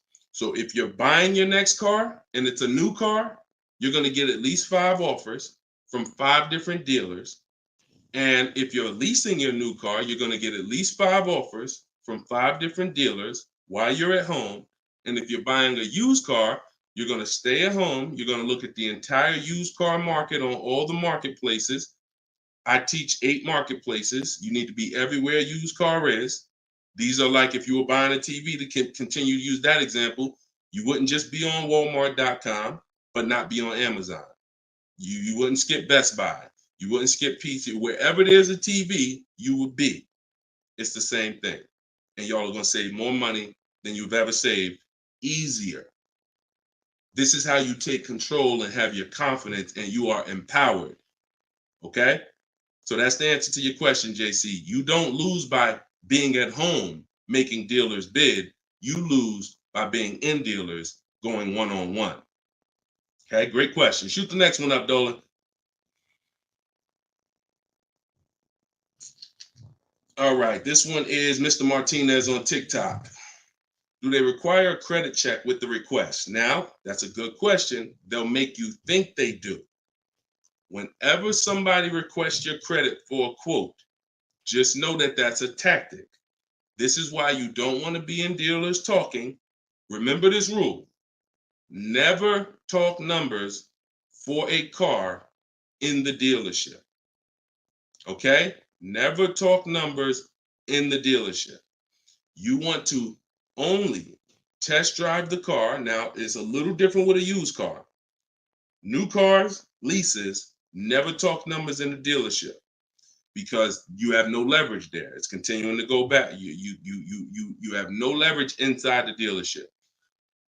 Now, when you are requesting your quote, you're going to the dealership site. In my book, I teach, my book is called Cars from Home, 7 Steps to Saving Time, Money, and Avoiding Dealerships. Everything that I'm teaching y'all is out of one of those 7 steps. Now, when you get to the point where you're getting offers, we're not using third-party websites because dealers pay for those leads. We don't want dealers paying any extra money to a company to get in touch with us. We want to go direct to dealers' websites. This takes 20 minutes. If you do it my way, you're going to the dealer's website. In my book, I have a link to the dealers, each brand. You put your zip code in and it'll pull up all the dealers. Now, as you go to these dealers' websites, you're doing a copy and paste. Copy and paste. And now, what are we saying in that first message? What we want, what we're looking for, when we can purchase. We're not talking about numbers yet. We just want to see who has a car. Now, once we see who has a car, now my strategy that I like you to start using, and some of you who have my book, you've used it already, is the 25 to 5. 25 to 5 is when you're connecting with 25 dealers online, and the goal is to get 5 offers. So, and the reason why we get 5 offers is because 80% are overpriced. So 4 of those 5 offers are usually going to be overpriced. That's when you know you did it right. So when we're getting our quote request, one dealer might say, oh, I can't do it without credit. One of the things we say when we're requesting quotes for a lease is assume tier 1. Now, for those of you who are purchasing, not leasing, you're going to request quotes all in, taxes, fees, everything in. Now, there are people who are going to try to knock you off your game. Some of you know, if you have my book, I have scripts for everything they're going to say, because I used to have to use these templates. You're going to hear stuff like, oh, we need you. When can we get on the phone? Can we just have a quick phone call? My script for that is, I'm going to be handling my whole process from home. I'm only going to be talking to the person who actually makes the best offer. And then you always end with a question. So you will always ask. You never want to end your communication online just end with a statement, because they're trying to get you on their agenda. You're trying to keep them on our agenda, which is, you're either going to let me know what car you have. Do you have a car that matches what I want? Second, once I confirm you have a car that matches what I want, can you give me an offer for it? That's what we want. And everything we do is to stay on that agenda. Does that make sense? When you're leasing and you're buying new cars, you have to have an agenda, because, again, I'm trying to teach you, I want you shopping with strategy. I've been doing this, helping people since 2021. We've helped over 8,000 people, probably 6,000 with my book, another 2,000 with our video program. So this, we know, works. I'm not telling you something that I'm hoping works for you. You just have to do it. But what you're going to have to do is stick to the agenda and realize that my only two purposes is to find out, does a dealer have a car that matches what I want? And can you make me an offer on it? That's it. And now I have scripts in my book that do that. For all of you who just came on, this whole show is sponsored by my new book, Cars from Home. And you can get your copy for 75% off. It's normally $97. It's a digital book, because I need to update it as things change in the market. And if you got a print book, if I printed a book and now I mailed you a book, now you got the book and it works now, but when you go to use it a year from now, some things may change, some websites may change and whatnot. Now you got to buy another book. So this book is a one-time, you get upgrades as I upgrade it, and I probably updated it at least 4 times since I launched it. So get your copy for 75% off in my TikTok bio, but you only got 30 minutes. Once 30 minutes passes, it goes back up to $97, which is still a great price, by the way, because you're going to save thousands of dollars using it in my Instagram bio and my TikTok bio. So you're never getting to the point, Mr. Martinez, where you are giving a person an opportunity to run your credit, because everything you're doing is at home requesting information. So as long as you get into the business of being at home, writing and requesting prices and seeing which dealer is going to offer you the car for the best price, you're never going to be in a position where you need to be giving your credit, because there's no reason. And if you give your credit, you really fell for the game, because now they locked you into them, which is the goal. So no reason for everybody, no reason to give credit to give somebody our credit to get an offer. All right, go ahead, Dolan. Next one. Type your questions. I see a lot coming in from Instagram. I'm in the dealership right now. Vital on Instagram. Keep that up, Dolan. Vital just said I'm in the dealer right now. Now, if you're there negotiating, then you're never going to get the best deal. You're never going to get the best deal. Understand, y'all, I'm not playing games. For those of you who don't understand what we really do here, like, this is Greg right here. Greg used our strategies. He got a $56,000 Kia EV6 win. He got it for $527 a month on his lease, no money down. That's through bids. That's not through negotiations. Danielle's lease, $44,000 Audi A3. She got it for $550 a month, no money down. You know, this is on a purchase here. Sean bought. And some of you may have these cars and look at your payments and you're going to say, Dad, Deshone, I got that same car, man, and I ain't get that price. That's why I'm trying to tell you to listen. And like, we're not regular here. And sometimes I think, like, I'm not the public. I could be in the car business making $200,000-$300,000 a year if I wanted to. This is not God's plan for me. I'm trying to give you the game, but you got to understand who I am. This ship has sailed. We've been doing this for thousands of people since 2021. If you just now here and you just finding me and you haven't used my stuff yet, like, you missed it, but understand, don't keep missing it. This Sean, he got this F-150 Lightning XLT, $73,000 truck, brand new truck. He saved over $20,000 getting bids my way. And the people who learn from me, they're never going back to the old way. They're never going back to negotiating and dealing. It only take one time for you to use what I'm telling you and see how quick you buy cars and see how much money you save to realize, oh shoot, I'm never going back to that old way of car shopping again. All right. So if you want to do it, you need to leave that dealership. Unless you're just there to test drive, that's different. So Instagram. Considering leasing a car, but feels like it will keep me constantly having a car payment if I choose to keep leasing at the end. Could you please explain the strategy to leasing versus financing? Absolutely. So when you're leasing, so this is a great question. Somebody said, look, if I lease, I'm going to always have a car payment. That's absolutely true. And so there's two totally different ends of the spectrum, y'all, when we look at how we acquire cars and get the best deals on them. One is a lease. My goal is to drive a new car, always under warranty in most cases, except if I'm a high mileage driver. I'm paying pennies on the dollar compared to somebody purchasing like that same car that Greg got. He's paying $527 a month. That same vehicle would be, it's a $56,000 car. That same vehicle will be $1,000 a month on the car note, at least on a 6-year car note. So I'm paying pennies on the dollar. I just had somebody today, he's going to pick up a brand new Kia Telluride. He got a payment of in the 400 range of $42,000 Kia Telluride. Once he negotiated it, he decided he was going to put $2,500 down because he wanted his payment where it was. But he already had a ridiculously low payment. It was like a 1.1% lease deal on a Kia Telluride. I told him, I said, you know that same Kia Telluride, $42,000, that would cost about $800 a month to purchase? He said, yeah, I know. I used to buy one. I used to buy mine. He actually had one. It got totaled. So he knows how much he was putting into that vehicle before he actually figured out he's not an 8-year person. So if you're not keeping your cars 8 years, you should be shopping for aggressive lease deals because it's pennies on the dollar. And we shop with bids because it's easy. It's fun. We're in control. And that's the way we do it. Now, the other side of the spectrum are long-term vehicles that are going to be what we call a keeper. If anybody who has a keeper in their household, type a K. If you have a vehicle in your household right now that you've had for more than 8 years, type a K. Type a K. Type a K.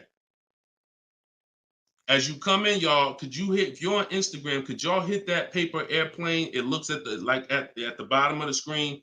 It allows you to share this broadcast with your friends. And could everyone who shares, could you share this broadcast? It does help. It matters. And I'm never going to stop asking for it. And I'm never going to stop appreciating the people who share. I appreciate you guys. And your friends will appreciate you more than anything, more than even I appreciate you. When you tag a friend who doesn't know me and they're car shopping, they'll appreciate you more than even I appreciate you. So, okay, all right. So we got John on on Facebook. We got Michael. We got hold on, let me see. Acura MDX. Rob Korn got an Acura MDX on Instagram. He's had it 195,000 miles. So these are what we call Derek on TikTok, Donald on TikTok. These are what we call keepers. These are vehicles that, someone asked a question about understanding if I always have a car payment, if I lease, can we please explain the strategy of leasing versus financing? I just told you the benefits of leasing. Now, all those benefits come at a price. Now, the other side of the spectrum is the long-term keeper vehicle where now we have outlived depreciation because the unseen expense is the one that's killing you. The unseen expense is depreciation. When you buy your car today for $30,000, tomorrow it's not worth $30,000, right? Tomorrow. You can buy a car today for $30,000 and bring it back to the dealer tomorrow. They're not just giving you your $30,000. You've lost money in one day. That's depreciation. Now you can sit that car outside your house and you can have that car. You don't drive it 1 mile. You never even touched it.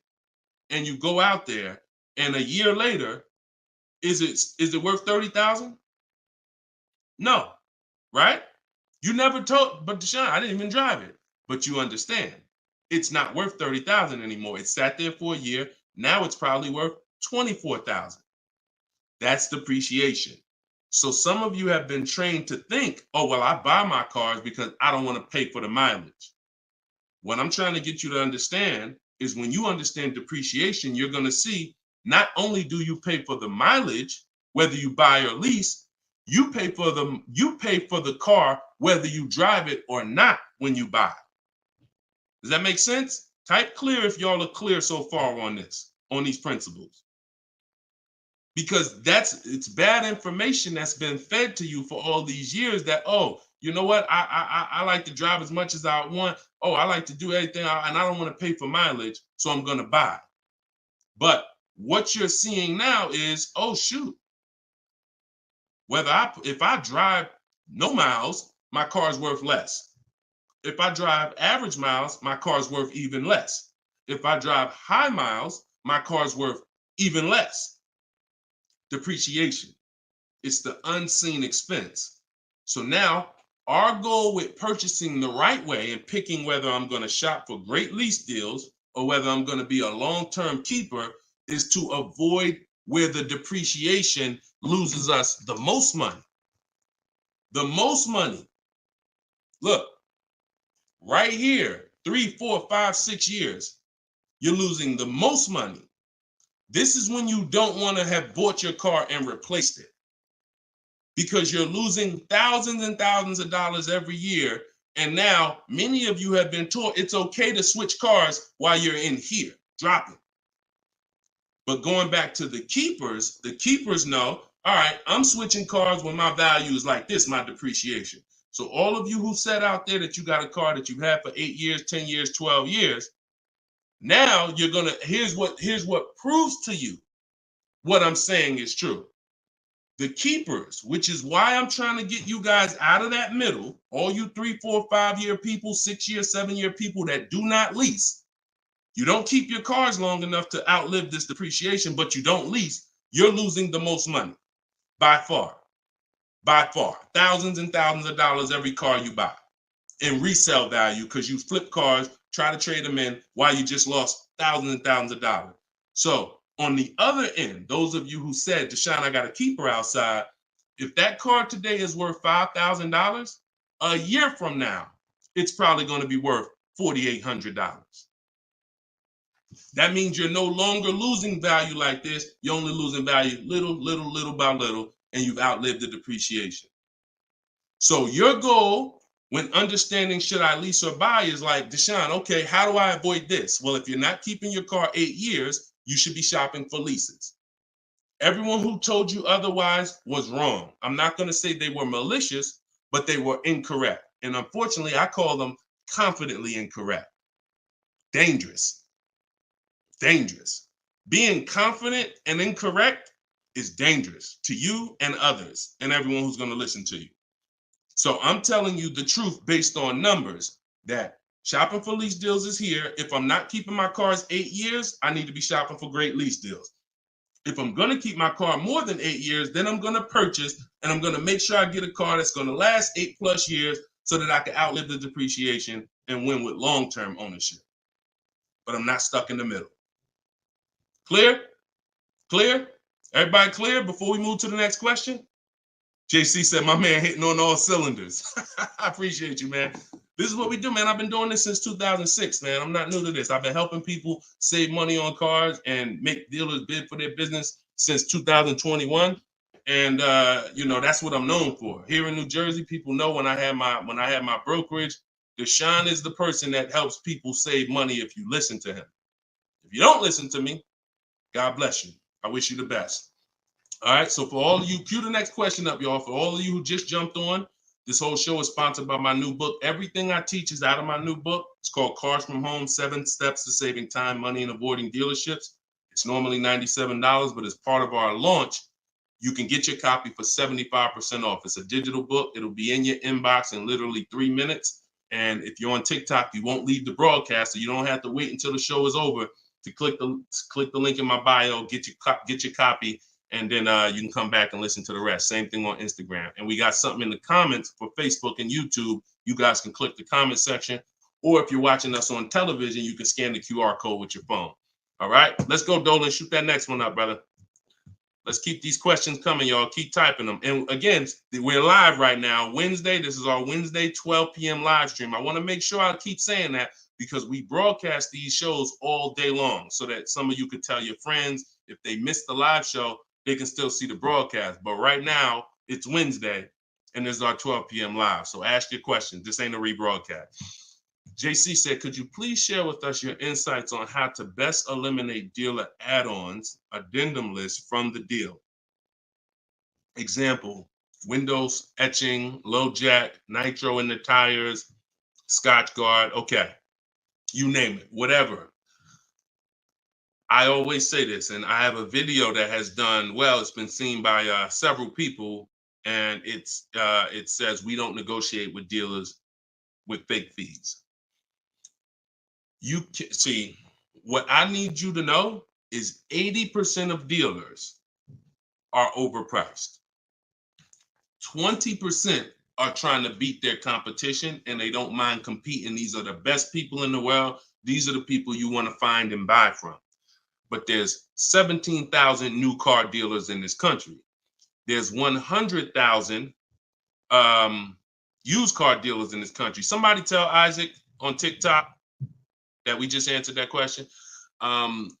So if there's 17 million new car dealers in this country, 17,000 new car dealers in this country, and 100,000 new car dealers, used car dealers, and 80% are overcharging, then you need a strategy to find the 20%.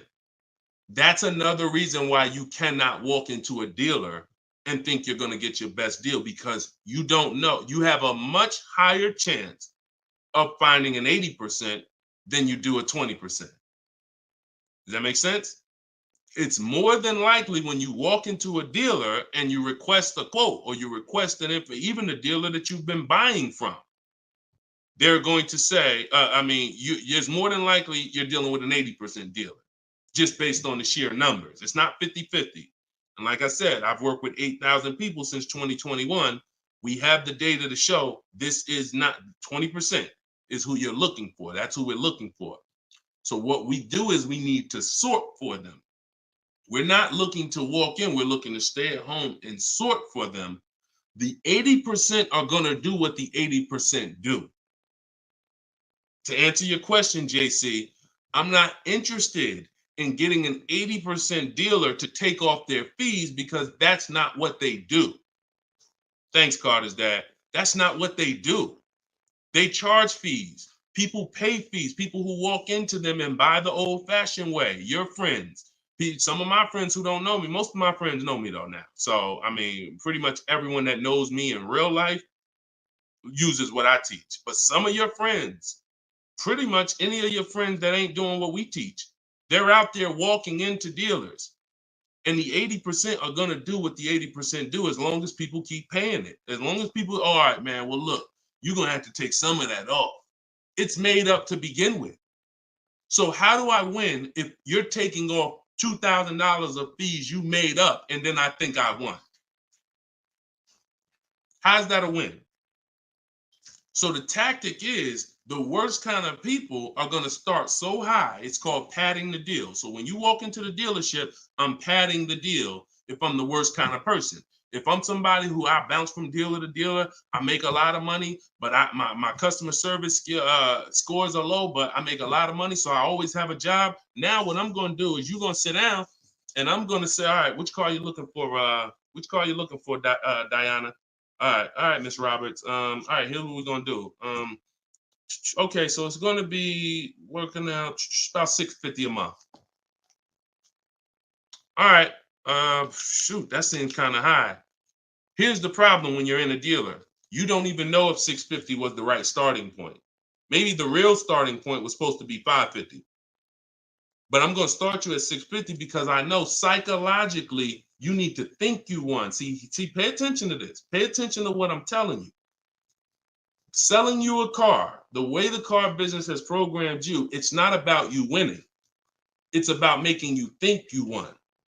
It's a psychological game that car salespeople are trained heavily for. So when you come in and I tell you it's 650, or when you look at that car and you see it and you're like, the window sticker says 42, but when we sit down and I say, okay, we got this fee and we got that. All right, so asking price is 45,700. And you're like, wait, but the window sticker says 42. But yeah, these are the add-ons that we have. All right, now I'm starting so high that I can take off money to make you think you won, and I still end up winning because I really didn't take off anything. So this is why we don't play the games of back and forth with fake fees. What we do is we sit at home, we get bids, we look at, if we're looking at pre-owned cars, we're looking at the marketplaces, we're narrowing it down, because my strategy for shopping for used cars is different than new cars. New cars and leases, we use something called the 25 to 5 strategy. That's when we reach out to 25 dealers to get 5 quotes. Used cars, we use the multiple marketplace strategy, where we go to all the used car marketplaces and now we look at what the low price is in the market and we sort it down to our top 3, top 5. And then we take it, we got to make sure there's no fake fees on them, because that's a tactic they'll use on used cars. Fake fees, put a price out there. So everything is a screening process. That's what I want you using, a screening process, a sorting process, so that the best deal reveals itself. You don't negotiate for it. But we don't try to turn 80% dealers to 20%. They're never going to be that. Maybe they will if we change the whole industry, and they won't be able to keep their job if they don't change. But for today, 80% dealers are going to do what 80% dealers do. That's not our job. Our job is to find the 20%. Clear? Good question. Great question. Shoot the next one up, Dolan. We're live, y'all. This is Wednesday. This is episode 5 of Car Shopping Questions and Answers. We don't usually do a live show Wednesday. It's usually Monday, Tuesday, Thursday, and Friday at 12 and 3 Eastern time. So that's the schedule. If you're like, man, Deshone, I want to make sure I tell my coworkers, I got people in my church, they need to see this. Tell them Monday, Tuesday, Thursday, Friday, 12 p.m., 3 p.m. We're here live. But all day long, we rebroadcast these lives so that even if they miss it, they can watch the show and watch the rebroadcast. Go ahead, Dolan, shoot the next one up. What if your car is damaged and you want to trade it? Okay, great question. And what you'll notice is a lot of people are going to ask the same question you have, because many of you are in the same situation. So what if your car is damaged and you want to trade it? It depends on how bad the damage is affecting the value, in my opinion. So let's say you have a vehicle that is barely drivable. You're selling it in its worst condition, and it's making, example, let's say you got a BMW, older BMW, the transmission's slipping or the transmission's out. It doesn't drive, or it needs an engine. Something where literally the integrity of the car is totally compromised. That car is almost worthless. That car is going to be worth $500, $1,000, depending on the year, the mileage, $1,500.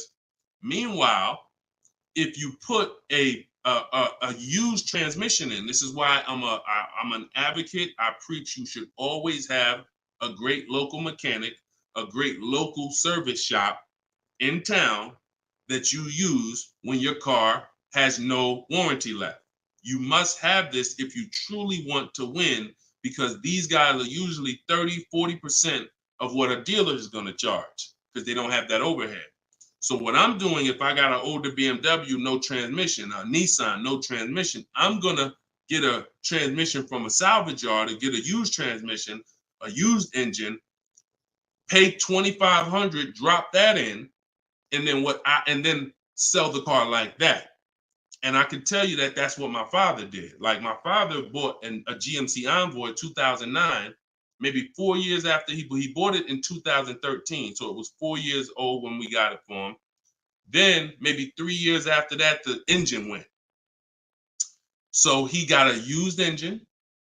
He's been driving that car since like 2017 with the used engine, and he's getting ready to sell it, and he'll probably get $4,000 or $5,000 for it on Facebook Marketplace, because he's a low mileage driver.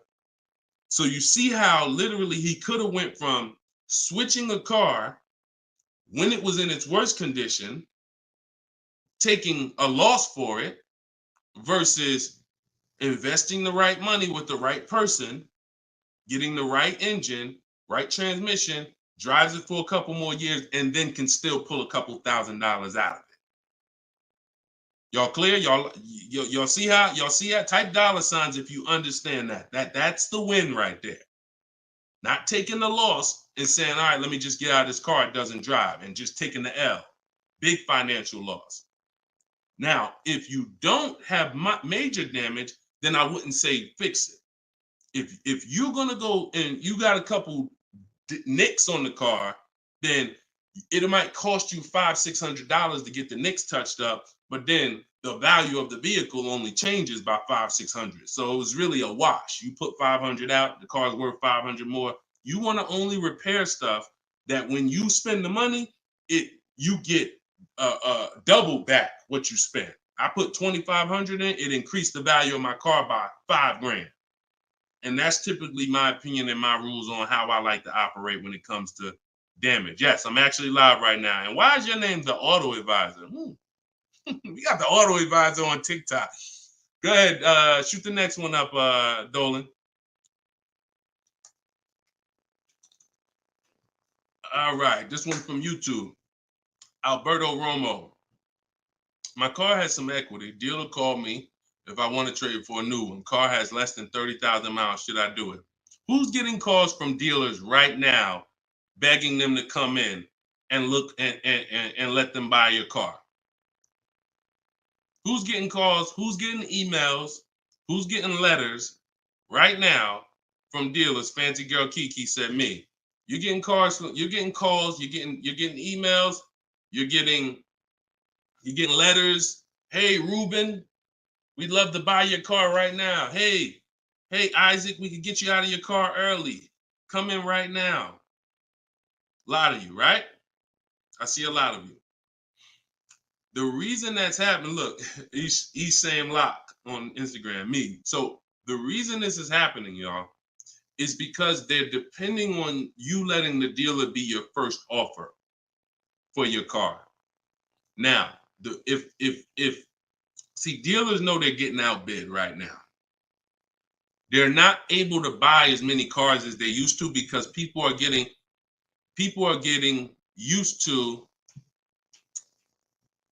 I mean, it's almost a curse word in my book. We don't use this word. We don't use the word trade. And some of you who have seen me in the past, you know, we don't use the word trade. There's only one scenario where we need to trade, and that's if we have too much negative equity. The reason why we don't trade is because trading is not a bidding system. There's 3 transactions that you've been trained to give to a car dealer. One is buying a car from them. That's its own transaction. I bought a car from you. The second is getting the loan from them. That's another transaction. I got a loan from you, because there's other companies out there that only give loans. They don't even care if you buy a car. They don't sell cars. They give loans. That's a clue that there's money in the loan business. Now, the third transaction is people who want to buy your car. When you give your car to the same dealership, you gave them your old car, that's one transaction. You gave them your loan, that's another transaction. And you gave them the purchase of a new car from them. That's 3 transactions. And most times you didn't get bids on any of them. That's how you're losing money. You're probably losing $2,000 here, probably $1,500 on the loan, and then maybe another $1,000, $1,500 on your car that you gave to them. Hidden money. See, I'm not just here to teach you how to car shop from home the right way, strategically using my system. I'm also here to reveal to you the hidden money that you haven't seen in your car deals. So you got to stop doing combining transactions. That's why we don't trade. We get offers in my book, step 2. My book is 7 steps. Everything I teach is 7 steps. Those 7 steps won't change. First step is most important question. That's leasing versus buying. How many years you keep in the car? Second step is equity assessment. I need to get offers for my current car, my current lease, see if I have any equity, see if I can break even, or see if I have negative equity. Third step is deal structure. I need to find out how much this car is supposed to cost if I get a deal on it. I'm budgeting for a deal. See, we don't budget based on how much I could afford. I'm budgeting, I'm looking at a car if I'm going to lease and saying, if I'm leasing, this is what a good deal would be on this car. I'm budgeting if I'm purchasing, this is how much I'm coming up with. Watch this. Many of you, you go in and you be, oh, I only want to spend no more than $500 a month.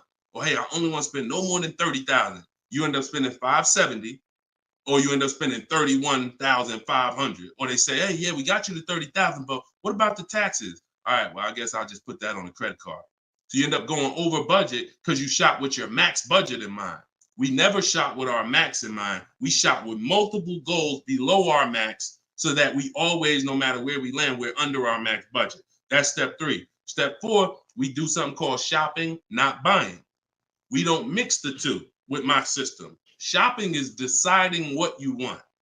Buying is step 5 when we go into the market and we start getting offers on what we want.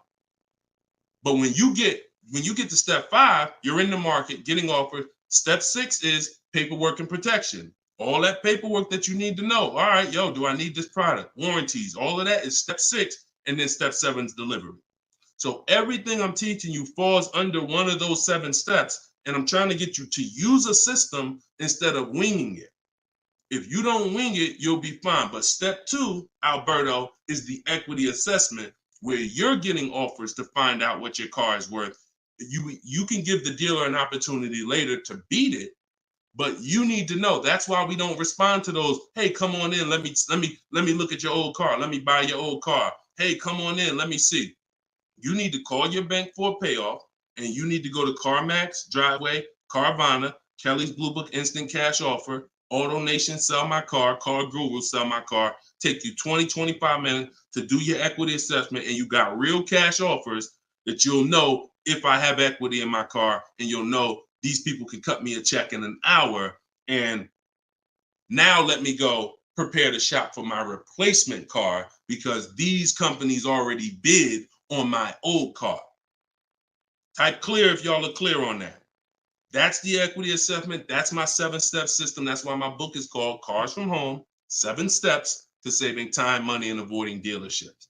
All right. All of you could get a copy. You could get your copy for 75% off. It's normally $97, but as part of our launch, you can get it in my TikTok bio for 30 minutes for 75% off. Once the timer goes back up, once the timer expires, it's back up to $97. So get your copy before the timer runs out. Same thing with Instagram.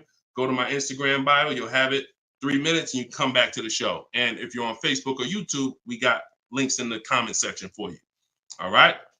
Great question, though. Look, go ahead. Shoot the next one up, Dolan.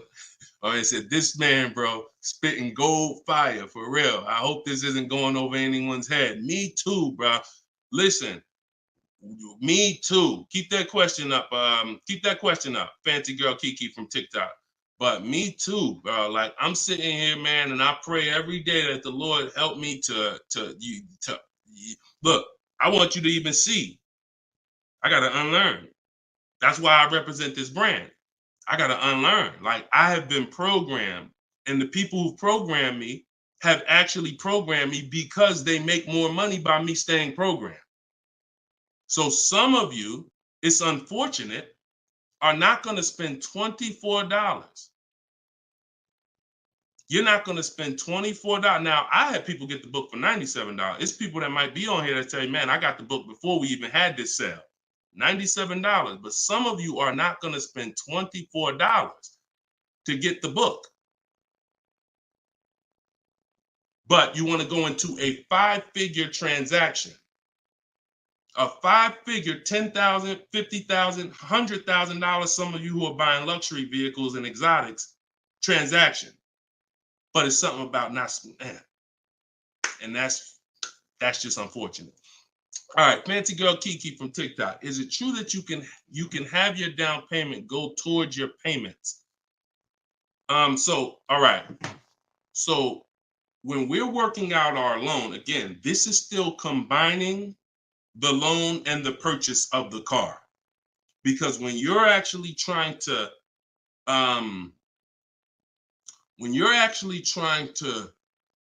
figure out and hope your down payment goes towards the payments and actually goes towards the car versus you basically just giving it to the dealership or maybe losing it to, not going to the car, you're mixing. Because when we're shopping, we have loan. When you buy your car, if I'm financing, right? Give you an example. When I bought my Infinity truck, I'm shopping for the car. Once I get the car, now, and I use my perfect budget calculator. It's in my book. It's a calculator I created. See, that stuff I can't even explain on this show. I can't explain how a calculator that I created works. It's a surprise when you get there, when you read and you're like, oh, this is a calculator. I've never seen nothing like this before. I know, because I made it. And I got like 5 of them in there. So, but when you're trying to do what it does, I could tell you how to do this manually to some degree. When you got to know what you can spend. That's why we have that budgeting exercise where in order for me to be at a $450 a month payment, I can't get any more than a $22,000 loan. If I get more than a $22,000 loan, then I'm going to have more than a $450 payment. So now you might say, okay, 6 years though, because if I go 6 years on the loan, then maybe I could get like $25,000 depending on my interest rate. But I need to know how much car I can buy based on where I want my payment to be. So now once I establish that in a budget exercise, you can do that with some calculators online, try to, but you have to account for taxes. The reason why these calculators don't work well, because they're not going to account for the taxes. They're not going to account for, any down payment you want to put in, and they're not going to account for any equity you may be getting. And then they're not going to give you these goals for, all right, a 5-year loan or a 6-year loan is 2 different prices. $450 a month for 5 years is not the same as $450 a month for 6 years. If I get a car at $450 a month for 5 years, I got a better price on it than if I got it for $450 a month for 6 years. So these are the things that you kind of got to have in your budget so that all right, this is how, because it does me no good to know that I could go and spend $35,000 on a pre-approval. What does that do? How does that equate to what I can actually spend? I don't want to spend $35,000. That's a $700 a month payment. So, but once you establish the budget on how much I can spend, now you go find the car. So I'm shopping for the Infinity, and I'm shopping knowing all of these cars are within my budget. Now, when I actually get the car, now what I'm doing is going and I'm finalizing my loan and having multiple dealers and multiple banks and credit unions give me offers for my loan. Everyone can run my credit with a hard pull because I'm within the rate window where it's not going to affect my credit negatively. It's only going to weigh as one hard pull. I know you have heard, oh, don't let all these people run your credit. If you do this right, according to how you're supposed to rate shop, you can Google rate shop. In fact, I'll show you right now. I'm going to share my screen so y'all can actually see. See, it's the information you don't know that's costing you. It's the information that you don't know that is costing you. Look, if I go to Google and I type in rate shopping, Experian. Experian has a whole article. Let me know if y'all can see my screen. Hold on. Oh, wait, hold on. Entire screen. Look. So I go right here. Rate shopping. They have a whole article about how to properly rate shop.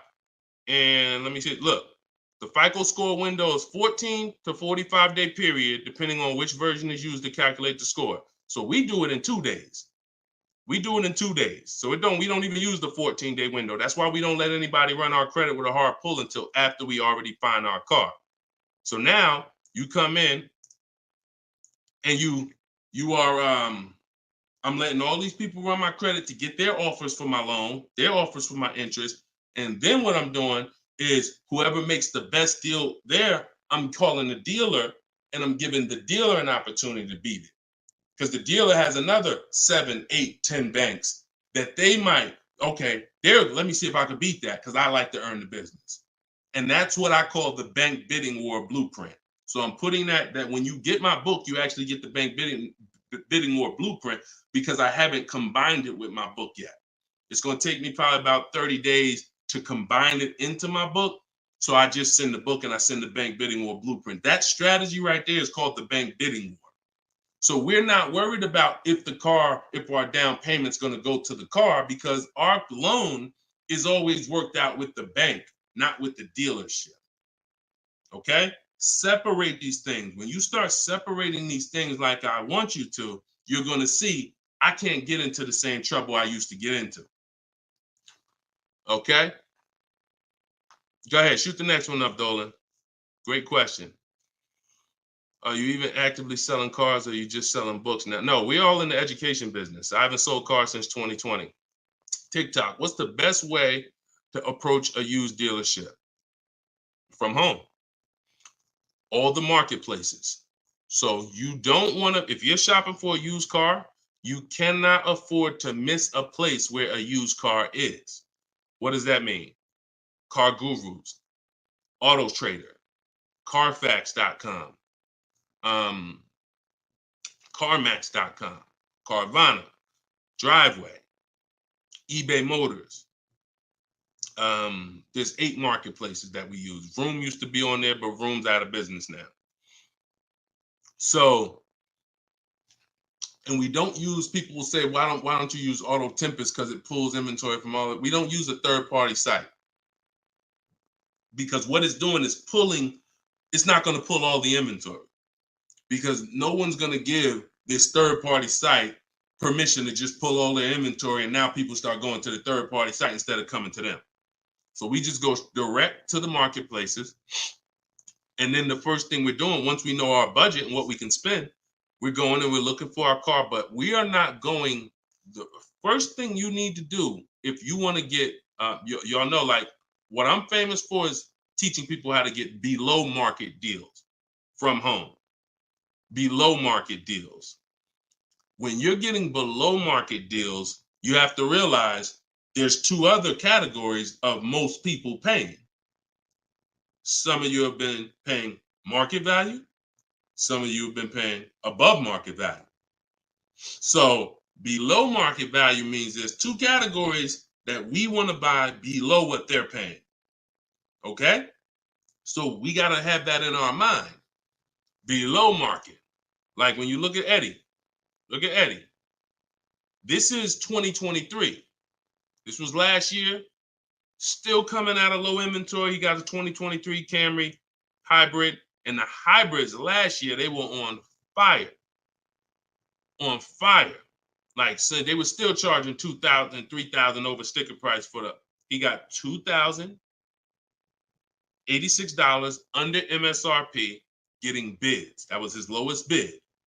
Okay? He said, I had a 1-week window. So those of you who are like, Deshone, I need a car in a week. When you get bids, it ain't nothing. He said, I actually completed the process in 4 days. So below market deals where people are paying sticker price and they think they won. You know what? Hey, you know what? The best deal is, at least I didn't get a markup, sticker price. Now, let's get back to approaching the used car, the used cars. When we open up when we get in used cars. Oh, wait a minute, yo, banana Thad, you funny, man. So when we get in used cars, so our goal before we could get a below market used deal, we have to know what the market prices are. So when we open up those marketplaces, the first thing I want you to do is look and sort from lowest to highest prices on all of them. Lowest to highest prices. Well, the first thing we actually do is start an account. You want an account because we want to get alerts of all new inventory. So we start an account on all the marketplaces that we can start an account on. Now we're going to look and sort from lowest to highest, and we're going to look and see what the low side of the market is. Low side of the market, low side of the market. Now I might say, okay, the low side of the market is about 22, 23. If you're doing it right, you're always going to have prices that are $3,000, $4,000, $5,000, $6,000 more. If you don't see that type of spread, you're not doing it right. So now we know this is the low side of the market. Now here's what comes with the low side of the market. Bad Carfaxes, frame damage, salvage titles, sketchy history, Damaged cars, that's good. That's what comes with it. What we're looking to do is see where those cars are priced at, and we're looking to be right above them. And from there, we have a particular system of how we're going to sort based on title history, service records, extremely important. We will not buy a used car without great service records. Then we go to accident history. There's a couple different types of accidents: serious accidents, airbag deployed, vehicle towed. All of this is serious accident. I appreciate you, JCAA. Shout out to the sharers on TikTok. Now we go to, then we need to verify there's no bogus fees, because that's a narrowing down. Now that'll narrow us down to like a top 3, top 5, top 7. But some of those vehicles are going to have bogus fees, guaranteed, guaranteed. And this is not always happening day one. That's why I don't want you waiting until you need a car to go shop. I want you in the market early, a month, 2 months, 3 months before you need a car, so that you can watch the market. And when you can watch the market, you have much more leverage. You have much more flexibility. You can say no. You can see where the price trends are, and you can get alerts. Many times, it's the alerts of the new cars that's going to be the car you take down. Because when you once you know the low side of the market, now you're getting alerts. Every new car that hits the market, boom, soon as it hits, I can look and see, oh, that's priced on the low side. Now I look, oh, shoot, frame damage. Oh, shoot, salvage title. Oh, shoot, whatever. And eventually one pops up and you're like, oh, good Carfax. Oh, good title history. Boom. And now we're preparing to get ready to take that car off the market. We can't test drive used cars until we're ready to buy them, though. That's the only reason we can't do 100% of our used car deals from home, ever. New car deals, we've had people throughout, use my book, in my course, 100%. Dealer delivers the car. That can happen. New cars and leases, 100%. Used cars, we can't. You must go to the dealer. You must see the car. You must drive it. And then that's when you're taking that deal across the finish line right then and there. Okay? That's a overview of what I call my multiple marketplace strategy. If you do that, you win. I mean, there's no guarantees in life. So I'm not here to guarantee, but I am here to say, you haven't had strategy. When you're using strategy and boundaries, you haven't had boundaries or strategy. You add boundaries and strategies to your car buying, 99 times out of 100, you're going to win more than you used to win. All right? Go ahead, Dolan. Shoot the next one up. Does your book teach how to sell and grow? I don't really know what that means. Sell and grow. This one's from TikTok. Do I get a discount for paying cash for a car? No. I know a lot of people who was taught you get a deal for paying cash? Type a dollar sign if you were taught you get a better deal for paying cash. I got the book, the cheat sheets, awesome. Service connected. Don't use the cheat sheet. If you got the book, scrap the cheat sheets. The book is the nuts and bolts. The cheat sheets is an overview. I see you though. Use it. Win. So, all right. So you got Gina VL. You got I don't want to butcher your name, so I'm not even going to try. I see you on TikTok, though. I see Cozy Boy Nesto on Instagram. Okay, Monty. So my question was, who was taught you get a better deal by paying cash? All right. Now, I said type a dollar sign if you've ever heard this. Now, I don't want you operating with bad information. Let me tell you where this came from. And remember what I said earlier in the show. Earlier in the show, I told you the car business is not about you winning. If you win, great, but it's about making you think you won. And I can only make you think you won based on what you tell me you need in order to feel like you win. So if you come in and say, listen, man, I'm paying cash, man, y'all got to do something better for me. I'm not going to sit here and tell you, well, you don't get a better deal for paying cash. Now, I would tell you, listen, I'm going to be honest with you. You can get this price whether you pay cash or not.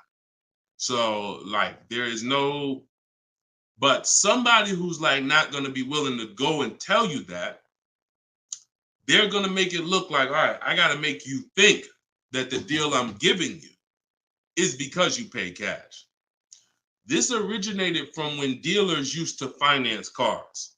There are still people And you may be one of them who think the dealer owns your car after you get it. That's why there are people who say if they can't afford a car, they say, man, I'm gonna get a dealer back their car. It's not their car anymore. Unless you're dealing with like a buy here, pay here place where they're actually extending the loan to you, it's not the dealer's car anymore. But back in the past, dealers used to extend loans. They would hold the financing. So if you offered them all the money up front, it was an incentive for them because they knew it guaranteed they get the money now. And it also saved them interest. It saved them, if they were holding the note, then they're still technically paying for that car. And they're like, okay, I could save you another $1,000, $1,500, because you're going to give me all the cash up front. It's not like that anymore. It's not. Literally from the time you leave, the dealership is funded in full in hours. Like by the time you drive off, wire transfer, the dealer is funded for the car. The funds come from Bank of America, Chase, TD, M&T Bank, whoever it comes from, wired to the dealer. From that point, it's between you and who? Who's on the title? Who's the ones calling you if you don't make the payment? Who's the one setting up the car to be taken if you don't make the payment? It's not the dealer, right? It's the bank. So it's always between you and the bank from that point, which is why you don't get an exactly life experience. You're not getting a better deal paying cash. And that's just because that's the way it's set up. Now, the rare exception that you may see, and this doesn't happen a lot, sometimes there's like a low interest rate. Like when I was with General Motors, we might have like all right, you could get 0% interest, or you could get a $5,000 rebate. Only on a new car though. But you can't do both. So if you had somebody who could pay the cash, maybe they save more money by taking the rebate than they would if they were to take the loan. So in which case, you're not getting a better deal because you're paying cash. It's just an incentive to, you're getting a rebate. But so these are very rare circumstances. So I just don't want you going in and telling you that you heard that from me. And I'm just telling you that's the truth. Like that is the truth. And when you really look at how banking works and how dealerships work and the fact they don't own the car, you'll understand there's no incentive to you paying cash at all. And if you're not investing your cash, see, I want you to also think about what you're doing with your money. Because if you want to pay cash, God bless you. Pay cash. Interest rates are high. Put as much down as you can. Pay cash. Get the loan out of there as fast as possible. You're paying 6, 7, 8, 10%, 12%. Get the loan out of there.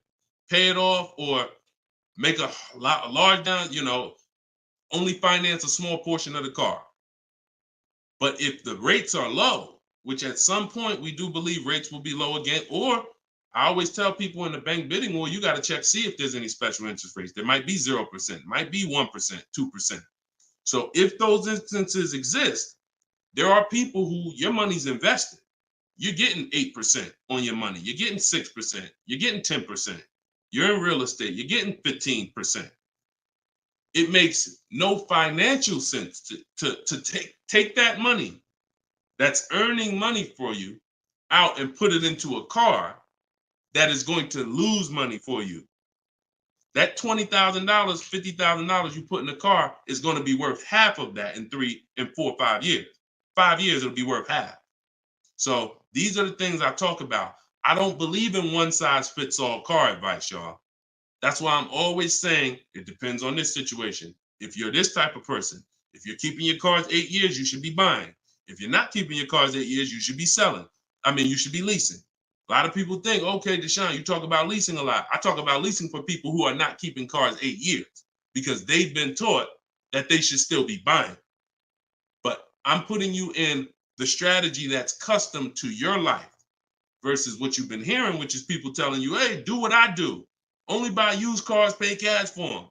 Now, that's your situation. So anyway, so all of this is out my book. Cue the next question up, Dolan. We got a couple more minutes and then we'll wrap. All of this is in my new book, Cars from Home. It's called 7 Steps to Saving Time, Money, and Avoiding Dealers. Normally $97. You can get your copy for 75% off for 30 minutes. It'll be $24. And everything I teach is in there. You know, everything that my my students in my video course have had, my coaching. This is the same 7-step strategy that we use to get these below market deals. And I've been showing them throughout the show. So if you just jumped on, like we've been showing these deals throughout the show. All right. Go ahead, shoot the next one up, Dolan. How can we eliminate dealer add? Oh, we did that one. Yeah, we did that one from YouTube with the dealer add-on. This one's Dakota from YouTube. I have a Malibu Chevy, still drives good. However, the dealer's banged up as well as a few scratches. The door's banged up as well as a few scratches. I mean, if it's cosmetic, if it's banged up, I wouldn't worry about the few scratches because the few scratches is really what's normal. And you know, people expect you to have normal wear and tear on the car. Some people think, hey, if I have a, you know, even with leasing, you're allowed to have wear and tear, a couple nicks, dings, they allow that. They don't expect you to bring the car back perfect. Same way with this. But if it's a big dent that would be an eyesore and you can get a company like Dent Wizard or something like that to come pop the dent out, then I would do that. That might be $200, but it might make a buyer pay, you know, $1,000 more for the car. Because if I come and I see the doors banged up, I probably want $1,000 off depending on what you asking. But if I come and see you done smoothed it out, now you could ask, and I'm less like, you know. So that stuff that you can put a little money in that gives you a bigger return when you go to sell a car. Okay, in my opinion. Okay, show and tell. I have the book. Is Maps Academy different? Yeah. Maps Academy is my video program. The book is the 7 steps. I have a video library that's 7 steps in video, and then Maps Academy is, you know, my video program, and I coach people. So we do these Zoom calls, so we make sure we answer questions. So I always say, get in where you fit in. You know, get in where you fit in. I don't care how you get the information. Get the information. You want to get it from my free videos on social media. You want to cycle through those. I got hundreds of them. Piece things together. Get in where you fit in. You want to be on the live show. Try to piece it together. You want to get the book. You want to be in the video library. You want to coach with me. Whatever. That's what I'm saying. It's no excuse. It's no excuse for any of you not to be getting below market deals when the information exists. And it's thousands of people that testify about me. I'm not new here. We got over 2 million followers. If I wasn't helping people, it would have been out by now. Somebody would have wrote by now, oh, this guy don't do what he said.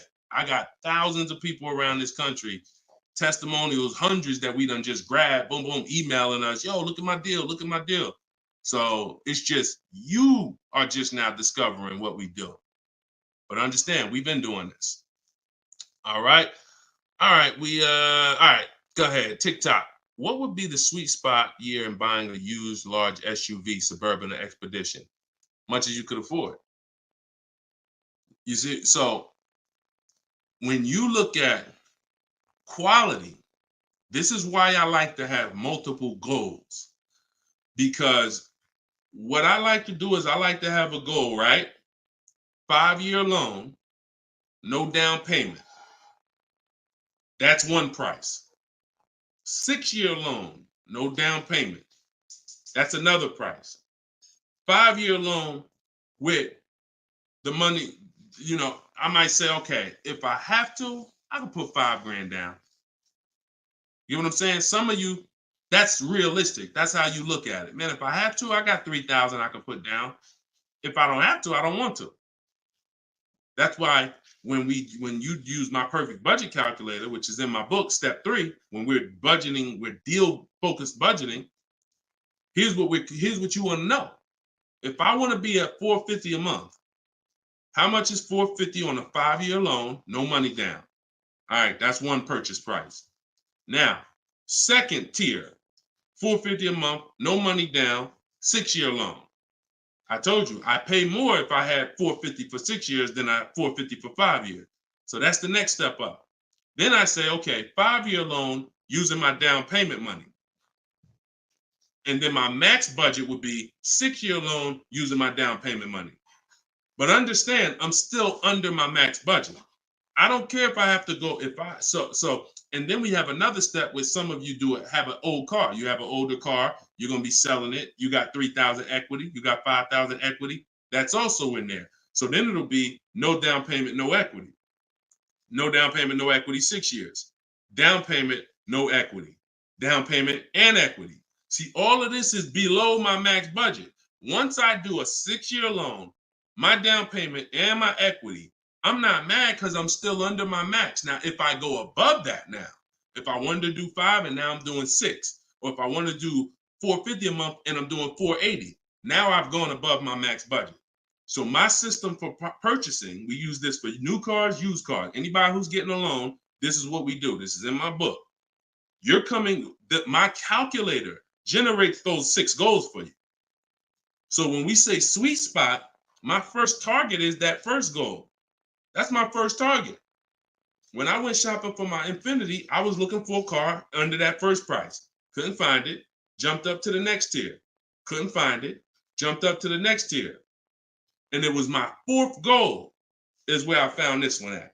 But I still had like $4,000 or $5,000 more that would have kept me below my max budget. So that's how you want to do it. Shorter loans, no down payment. Longer loan that I'll take is 6 years. I'll never recommend anything longer than 6 years. And then we start adding those resources that we have to it. And then once we tap out at the top, that's our max budget. 6-year loan, the most down payment money. And then if I have any equity from my car, I'm putting that all into the deal. And then as long as I find a car in any of those, and that's usually like a $10,000 to $15,000 spread, depending on, how much resources you got. That's a couple $1,000s right there. So that gives you the room to bump yourself up without letting a car dealer bump you up over your budget. All right? That's why it's called the perfect budget calculator. And I invented it. All right? Praise the Lord. Listen, I appreciate y'all. We've been on for about an hour and 15 minutes. We do these shows live Monday, Tuesday, Thursday, and Friday. Wasn't going to do one today, but you know what? I said, it's Wednesday. Let's jump on. Let's do a live. Let's get some questions. Let's get as many as we can. But this is what we do, y'all. You could tell your friends 12 o'clock and 3 o'clock, Monday, Tuesday, Thursday, Friday. You can meet me live on any of my platforms, Facebook, TikTok, Instagram, or YouTube. And we'll be doing this live Q&A to make sure you guys get what you need to save money and get below market car deals. That is the goal. So for those of you who like Deshone, I appreciate the show, but I want everything in one spot, man. I don't want to even have to come back to this show anymore. That's all in my new book, Car Shopping. It's called Cars from Home, 7 Steps to Saving Time, Money, and Avoiding Dealerships. You can get it for 75% off in my TikTok bio. It'll be in your inbox, and everyone who gets a car, who gets a book, right when you purchase, I give you a support email. So on that last page, you'll see a support email. If for some reason I don't give the support email out to the public because people just be emailing me with questions and all that. I don't do DMs. I don't do none of that because we got too many people to be doing DMs and all of that. Once you purchase this book, you get a support email. If for any reason your book doesn't arrive in 5-10 minutes, check your spam, check your junk folder. But if it's not there, then email us at support and we'll make sure we get you a copy right to you. All right. So use this information, get your book for 75% off. You won't pay the full $97 in my TikTok bio, in my Instagram bio, or in the comment section on YouTube or Facebook. We got a link in the comments for you, or you can scan the QR code. But that's what we do, y'all. Below market deals. That's the goal. Keep unlearning, keep relearning. I appreciate you. All right. See y'all on the next live.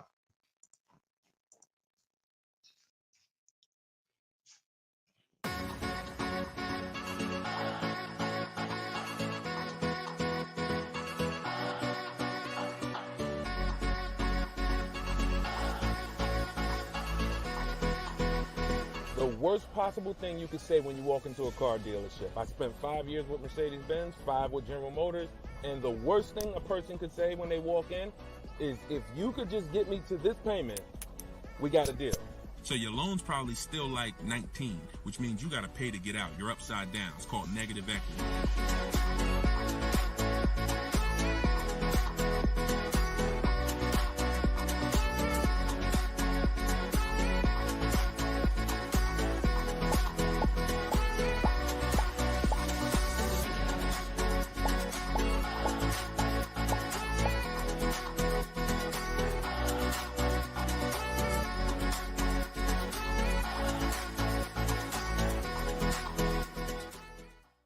NY Gail, welcome everybody to episode 6 of Car Shopping Questions and Answers. I am your host, Deshone, publicly known as Deshone the Auto Advisor. We do these shows Monday, Tuesday, Thursday, and Friday live at 12 p.m. Eastern Time and 3 p.m. Eastern Time. So I know some of you may see our live rebroadcast. That's for you to tell your friends about. That's when you can't make the show. You catch the rebroadcast. But those are the times that we're live.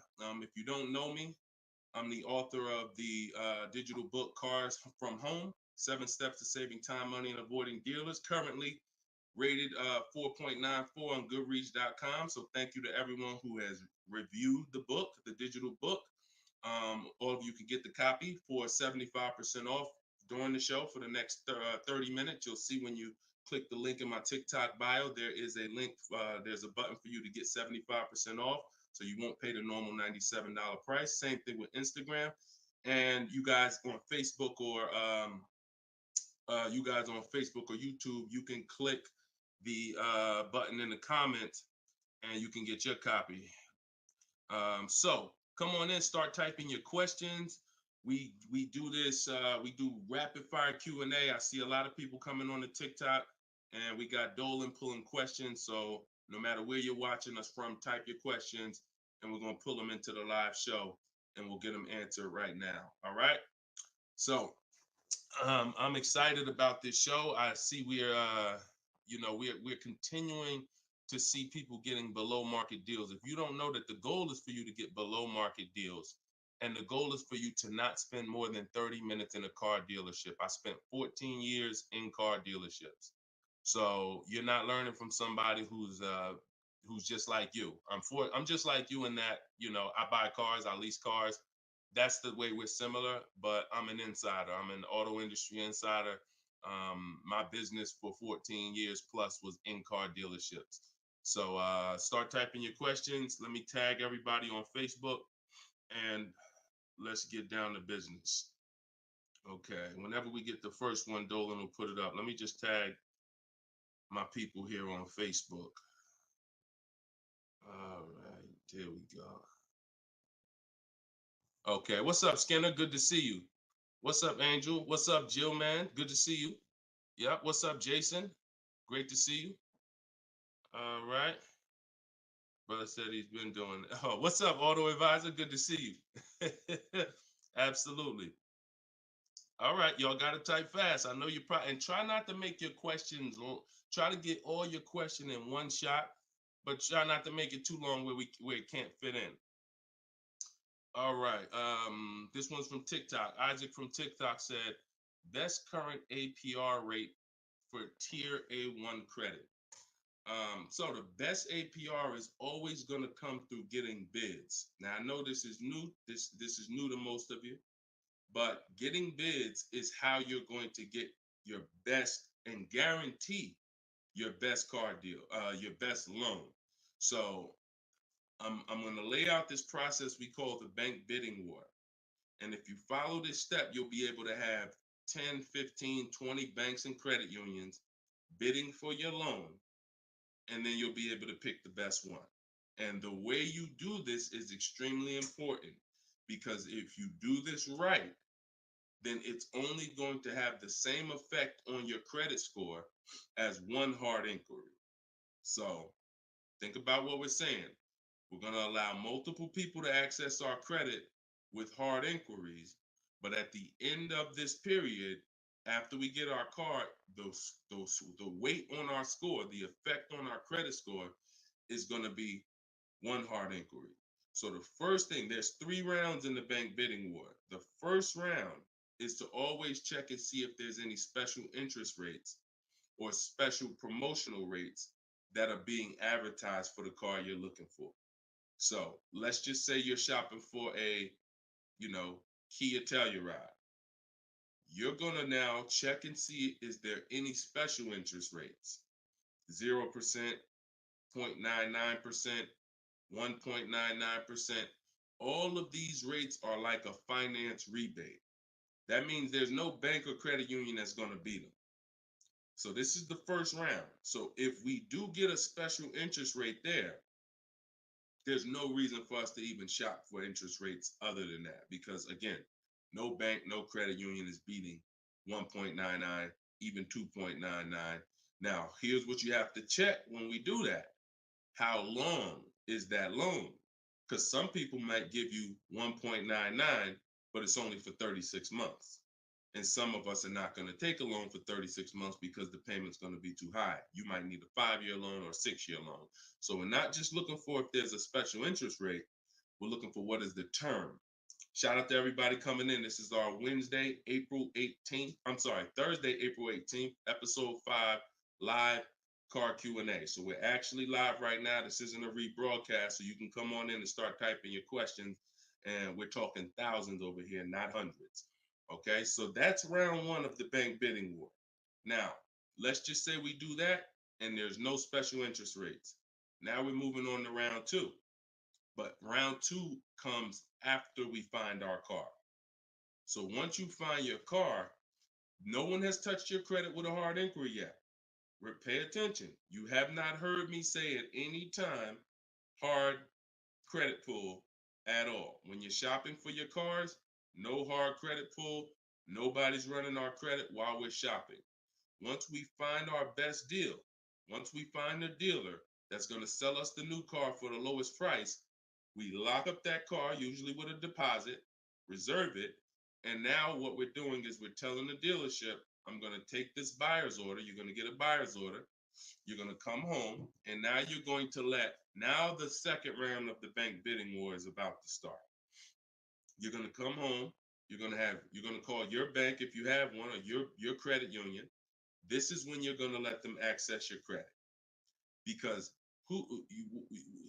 if you've ever tried to actually get a bank to tell you what the interest rate would be, like a pre-approval, many of them, and if you've experienced this, I want you to type a 1, many of them will say you need to have a car first, right? If you've experienced that type of 1, you call your bank, hey, I'm trying to get a pre-approval. They're like, okay, well, we need the information on the car. And you're like, well, I'm trying to get the pre-approval so I can go get the car. So that's why we don't follow that process of getting a pre-approval beforehand. Look, Marinette, you've experienced it on Facebook. So when we look at having the buyer's order for the car that we reserved, you have everything you need now. You have everything the bank could want. And you're now going to call your bank, or if hopefully your bank and credit union has a website, you could do this all online. And you're going to get as many approvals, offers as you possibly can. In my book, I list a couple: your bank, your credit union, online banks, Lightstream, community credit union, everybody who can lend in your state, you want them bidding. This is very important because some of you haven't been trained to see. My job is to not teach you just how to buy from home and make people bid for your business. My job is to show you everyone willing to listen. If you're willing to listen, I'll show you where the hidden money is in your car deal. The money you have not been trained to see, or the money you've been trained not to look at. And the people who have trained you not to look at this money are usually the people that's making the money. So you have to see that one point. Let me give you a scenario here. Let's go to an auto loan calculator so you can see how much money is just in your car loan. Just in your car loan. And we're going to do a couple different interest rates so y'all can take this serious, and you'll see why you need to be getting multiple bids for your interest. So If I'm buying a $30,000, if I'm looking to borrow $30,000, let's take $30,000 for an example. Average, pretty good average. Average price of a car is probably higher than that, but let's use 30. Now, if that interest rate is 5.99, total interest paid is $4,791 over the course of 5 years at 5.99. If the interest rate is 7.99, total interest paid is $64.89. That's over $2,000 difference. 2 points, $30,000 loan. Now, some of you are going to be borrowing more than that. Some of you are getting $50,000 loans. Interest at that same 7.9 on a $50,000 loan is $10,815 over 5 years. Now, if you can get 2 points less, 5.99, interest is $7,984. This is $3,000 difference. So, do you see how if you're not taking getting the best loan offer just as serious as you're taking trying to get the best price, you get a good price and then you'll give it back to the bank who's giving you the loan. So this is why we get bid. So we're now going to let all these people run your credit. This is when you do your hard inquiry. You don't do it before this. Hard inquiries, credit unions, online banks, your bank, your credit union, everybody's bidding now.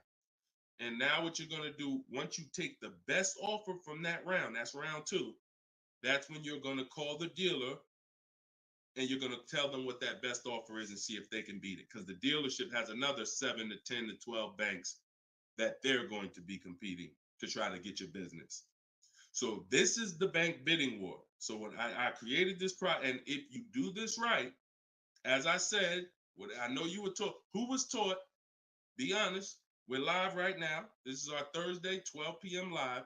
Who was taught, don't let people run your credit. When you have multiple inquiries, it lowers your credit score. Who was taught that? Type me if you were taught that. Don't let people run your credit. You can't have all these people doing hard inquiries or they're going it's going to jack your credit score up. All right? Look, that right was taught. Okay. Look, Lisa, I see you. Hold on. Let me go to Instagram so I can see our Instagram comments over here. I always got to go to Instagram Live. Okay, Diana from Facebook. I see you. Hold on. Let's get Instagram in the building. Give me a second. All right. Marinette. All right. Marinette. Okay, I see you. D, I don't even want to try to pronounce your name, but I see you on Instagram. So it's partially true and it's partially wrong. You have to do it the way I just laid out for you. That's called the bank bidding war. And if you want to prove this for yourself, you can simply type in rate shopping online and you'll see this is how the credit union, this is how the credit bureaus allow you to rate shop. So they'll give you 14 to 45 days to do it. If you do it like I just told you, it'll only take 2 days. 2 days. One day you're doing all your stuff at home. We're getting all our lenders at home to bid. The next day, we're getting the dealers to get their lenders to bid. And then we're making a decision on who got the best offer. So don't ask yourself. I never want you asking yourself. I never ask myself, did I get the best deal? That's a question of disempowerment. That's a question of weakness. We don't want that. What you should be saying is following this process. I guarantee I got the best deal because I got offers from all these banks. I can't get offers from 15, 20 banks and not guarantee I got the best rate. The way you shop, or you've been taught to shop or programmed to shop, you're only getting offers from one bank, or you're just letting the dealer do it all for you. That's where your buyer's remorse comes from. That's where your skepticism about, did I really get the best rate come from? So we won't know what the best rate is until we get all the bids. And that's how we do it. So everything that I'm teaching y'all is part of what's in my book, rated 4.9 on Goodreads. It's called Cars from Home, 7 Steps to Saving Time, Money, and Avoiding Dealers. You could keep typing your questions because Dolan's going to pull the next question in. You can put it up on the screen now, Dolan. Put the next question up. But all of you could get your copy for 75% off as long as you get to my website before the 30 minutes expires. This is a welcome offer. Normal price of the book is $97, and it's worth every penny. It's worth actually thousands. But special welcome offer, you get it for 75% off in my TikTok bio, in my Instagram bio, or in the comment section on YouTube or Facebook. Okay, this is Monty from YouTube. She said, my mother's looking to start a new lease soon, but she only drives 5,000 a year. What's the best option? Low mileage lease if she's not keeping the car. So if she's not keeping the car, Monty, watch this. I run this scenario a lot, and I want y'all to, because some of you, you were taught never to lease. If you stick around this channel long enough, you'll see probably within minutes that that's some of the worst advice that you've ever listened to. If you don't keep your cars 8 years, so we'll talk about that. And we show examples. It's not even up for debate. People who try to debate it, they're emotional and they're tied to old advice. So once you have decided you're leasing, which means I'm not keeping my car 8 years, I want to avoid that depreciation, then I need to be shopping for aggressive lease deals, because it's the short term. Again, this is another unseen expense, depreciation. This is why, look, when you buy your car today, you buy a $40,000 car today. You try to take that car back to the dealership a month later. What's it worth? You try to take you buy a car today for 40,000. You try to take that car back to the dealer a month later. Is it worth 40,000? Right? No. A month. You might have even not you might have not even driven it.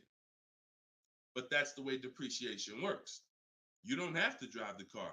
In fact, here's another scenario. You could park the car outside your house for a year. You buy it for 40,000, park it right outside your house, don't even touch it. Just start it every now and then to keep the engine running. You come back a year later, that car is not worth 40,000. It's worth probably 32. Dang, how did I lose that much value and I didn't even drive it 1 mile? Depreciation. That's called the unseen expense. So whenever you hear me talk about the unseen expense, it's depreciation. So your job is to find the strategies, which is what I teach, to make sure you avoid the depreciation hit. So if you buy a car, Monty, even if she doesn't drive it, even if she only drives it 5,000 per year, 5,000 miles a year, like you're saying, she's losing value. And what she's doing when she replaces the car is she's hoping she could get some of that value back that she lost. It really never happens. Who understands that when you go to trade your car in, you never get what you really thought you were going to get for the car, right? Now, I'm going to ask you a question. Everyone who has a car outside that's 10 years old or more, 10 years old or more, type me in the comments. Matter of fact, let me know how many years you've had the car. That's a better one. Type how many years you've had the car.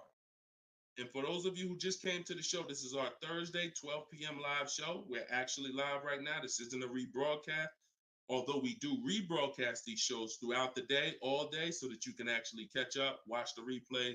But this is our time. We're live Monday, Tuesday, Thursday, and Friday, 12 p.m. and 3 p.m. Make sure you're here. If you want to engage with us, make sure you're here. If you want to tell your friends, this is the time to be here.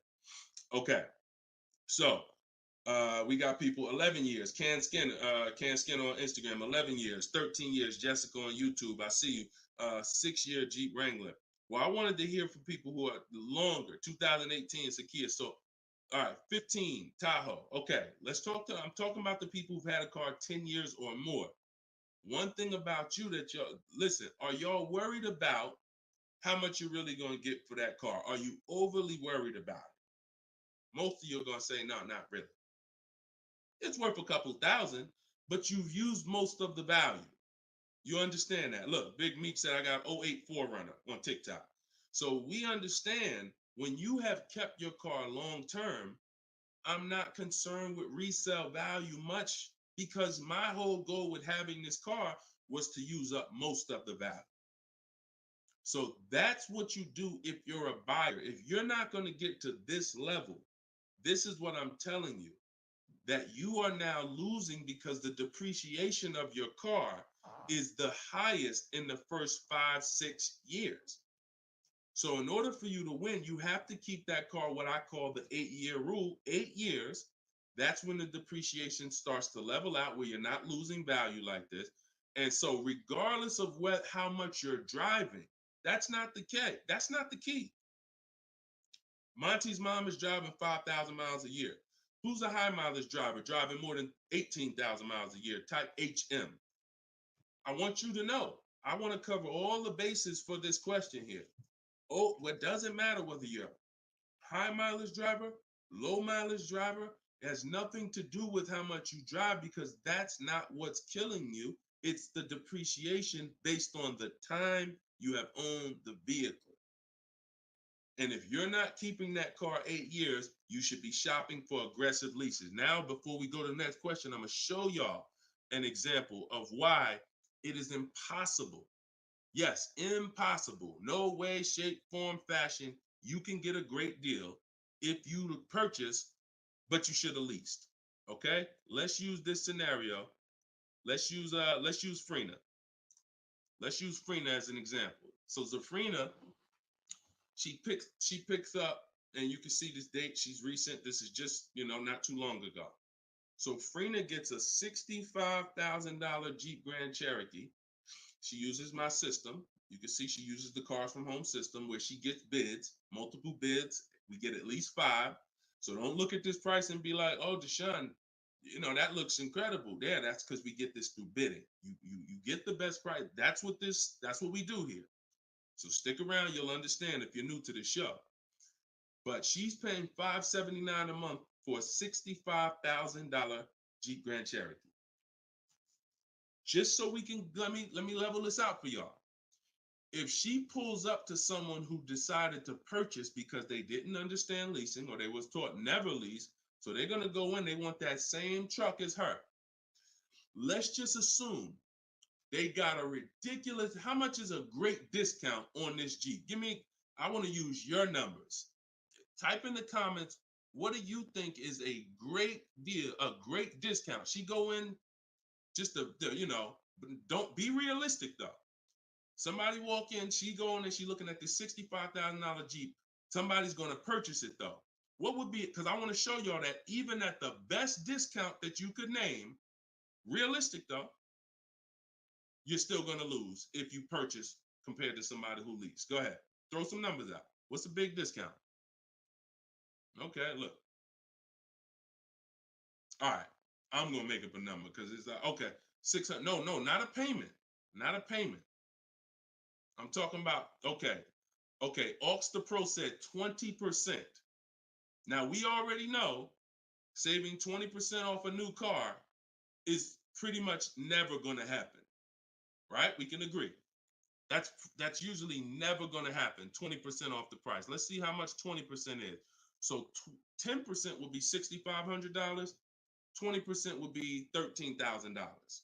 So let's say they knock $13,000, an impossible discount. Someday somehow we do something never been done before. They end up getting this car for $53,000. $53,000. Every $5,000 on a loan is how much per month, y'all? Some of you know, some of you seen my videos, some of you been on the show before. Every $5,000 on a loan is about how much per month? $100. Exactly. So let's do this math now. Continuing to drive this point home that there is no way for you to get a great deal when you purchase, but you should have leased. So the same person who just got this unbelievable, never gonna happen discount of 20% off a brand new car, $53,000, what's their car payment? $53,000, car payment's about $1,050 a month. $1,050 a month for 5 years. Let's just say they take another year on the loan.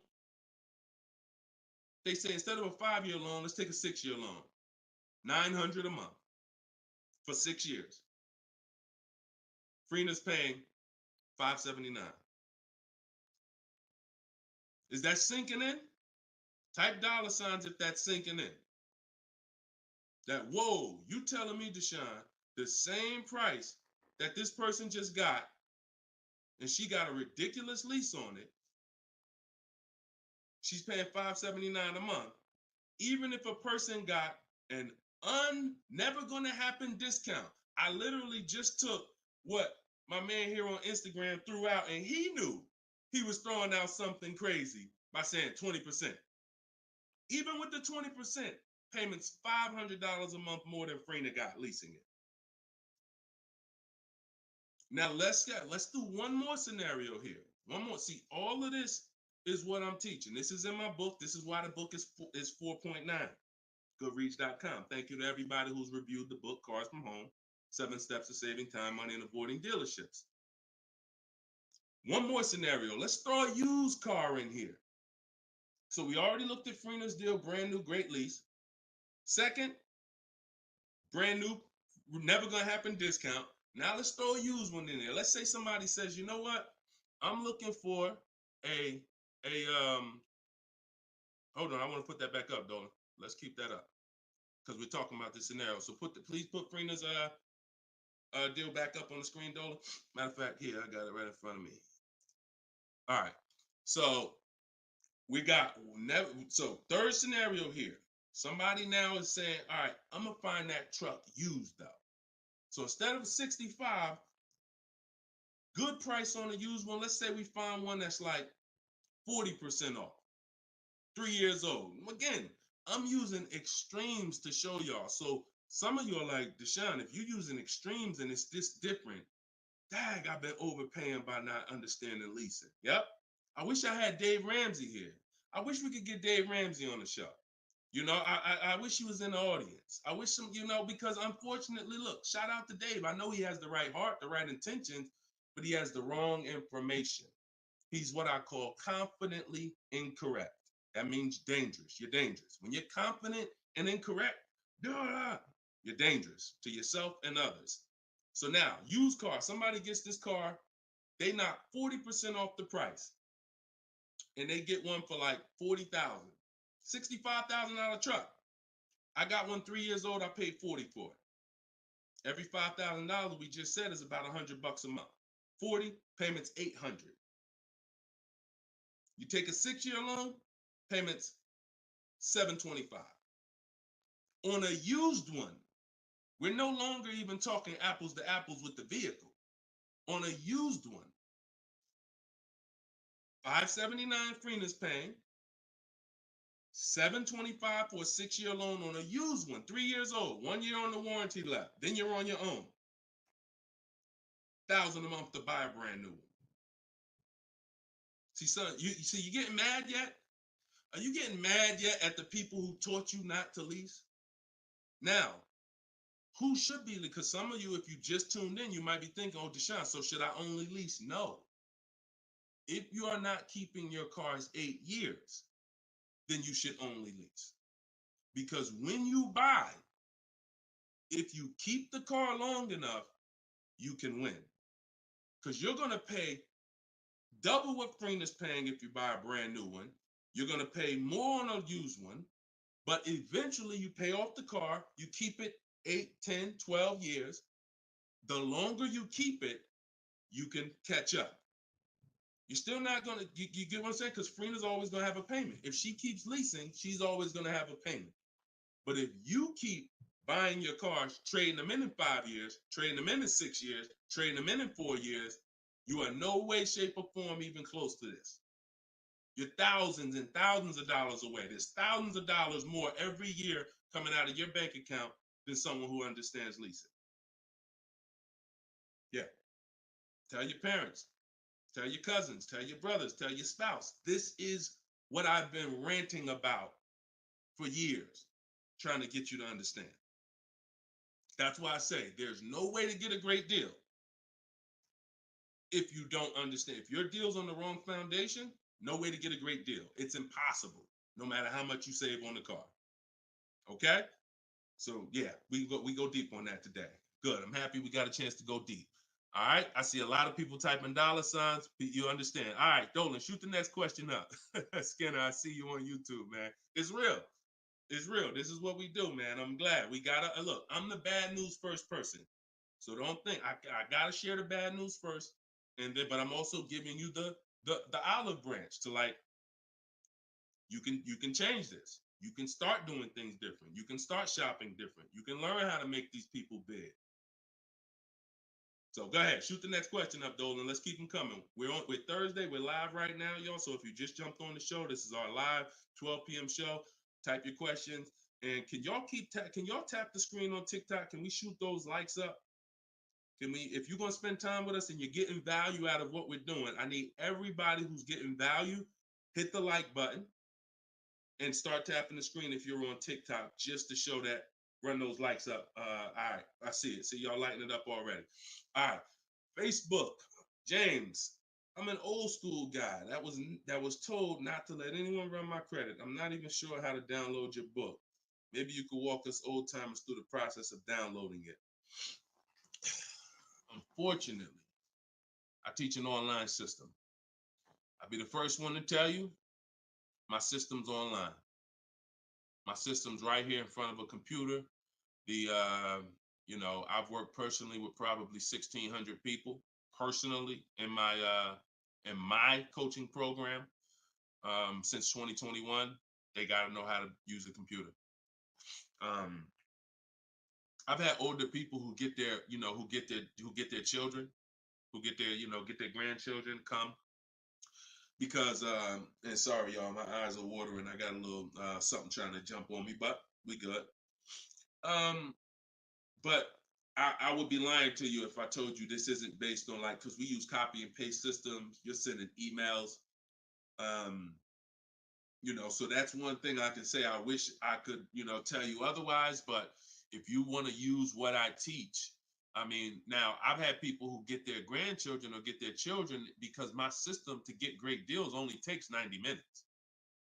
It only takes 90 minutes. That's why when you go to the page and you see my book, a lot of you are going to see the first thing I say on my website is this will teach you how to get below market deals in as quick as 48 hours. And the time you're putting in to get those deals is probably going to be about 90 minutes once you learn, as I walk you through my 7-step process. But you got to know how to use a computer. So I'm just being real with you. Like, I wouldn't tell you to get the book if you're not comfortable sending emails, copying and pasting, because it is an online system. So I would tell you, call one of your family members who's computer savvy. Tell them, hey, get this book, work this for me, help granddad out, help dad out. And not only are you helping yourself, but they'll now have a skill so that they can learn, so that they're now making dealers bid and they're at home. That's just me being as honest as possible with you. All right. Great question, though. Great concern. Skinner, what's up, my man? Skinner from YouTube. Deshone, what are the bank necessarily looking for different from what the dealership is? Banks want to lend. So think about where you're at right now. Skinner from YouTube just asked, so what is the banks necessarily looking for different than the dealerships? Banks, there's more banks around us that would want to lend us money to buy a car than we know about. So wherever your zip code is, the reason why I want you using the bank bidding war, which I laid out at the beginning of the show, if you just jumped on, you want to go to YouTube, you want to watch the beginning of episode 6, and I break down the bank bidding war. If you don't have my book, if you have my book, then you know the bank bidding war. Now, it's about letting the people who want to bid, because the dealers, here's the difference. It's your positioning. When a dealer knows you don't have any leverage, you haven't shopped bank offers, you're basically waiting for them to tell you what their bank said. Here's usually the conversation. What is the most interest? What is the highest rate you think they'll take? What is the highest rate that we can actually get them? And it might be 6.2, but at 6.2, we make some nice money on the loan. But that's not the best I could do. But I'm not going to give them the best I could do, because what sense does that make? I'm going to give you the most you're willing to pay. So if I go out and say, look, we got you 6.2, your payment's this. If you don't fight them, then that's what's going to happen. But when you have offers, now what you're doing is calling them and saying, look, I got 5.79 from my credit union, or 5.79 from this online bank. If you could beat it, then I'll give you the business. Not only does this make for a good relationship because you're giving them the opportunity versus saying, oh, I'm not letting you get the opportunity. This person has 7, 10 banks. You give them an opportunity, and this is how you guarantee the best rate. So it's not about they're looking for anything different. It's about positioning yourself so that the dealer is now trying to beat the rate you got versus what I just laid out 60 seconds ago when you don't have a rate in the conversation they're having. Leverage, leverage. All right, that's the difference. One gives you major leverage to guarantee you're getting the best offer. One, you have no leverage, and so there's no guarantee. And you'll always drive wondering, man, could I have gotten a lower interest rate? That'll always be in the back of your mind. So we want to eliminate that. All right, great question, Skinner. Go ahead, Dolan. Next one. I don't see too many questions coming in on Instagram. Instagram, where y'all at with your questions today? We getting questions from TikTok. I see a lot of them. Let's go. Oh, there's one. Okay, Body by Michelle. When buying a luxury car with cash, when should I let the salesperson know? Okay. The process of what we teach doesn't change doesn't matter what you're buying.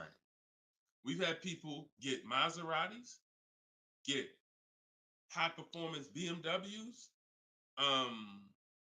I know this works because bidding just works. So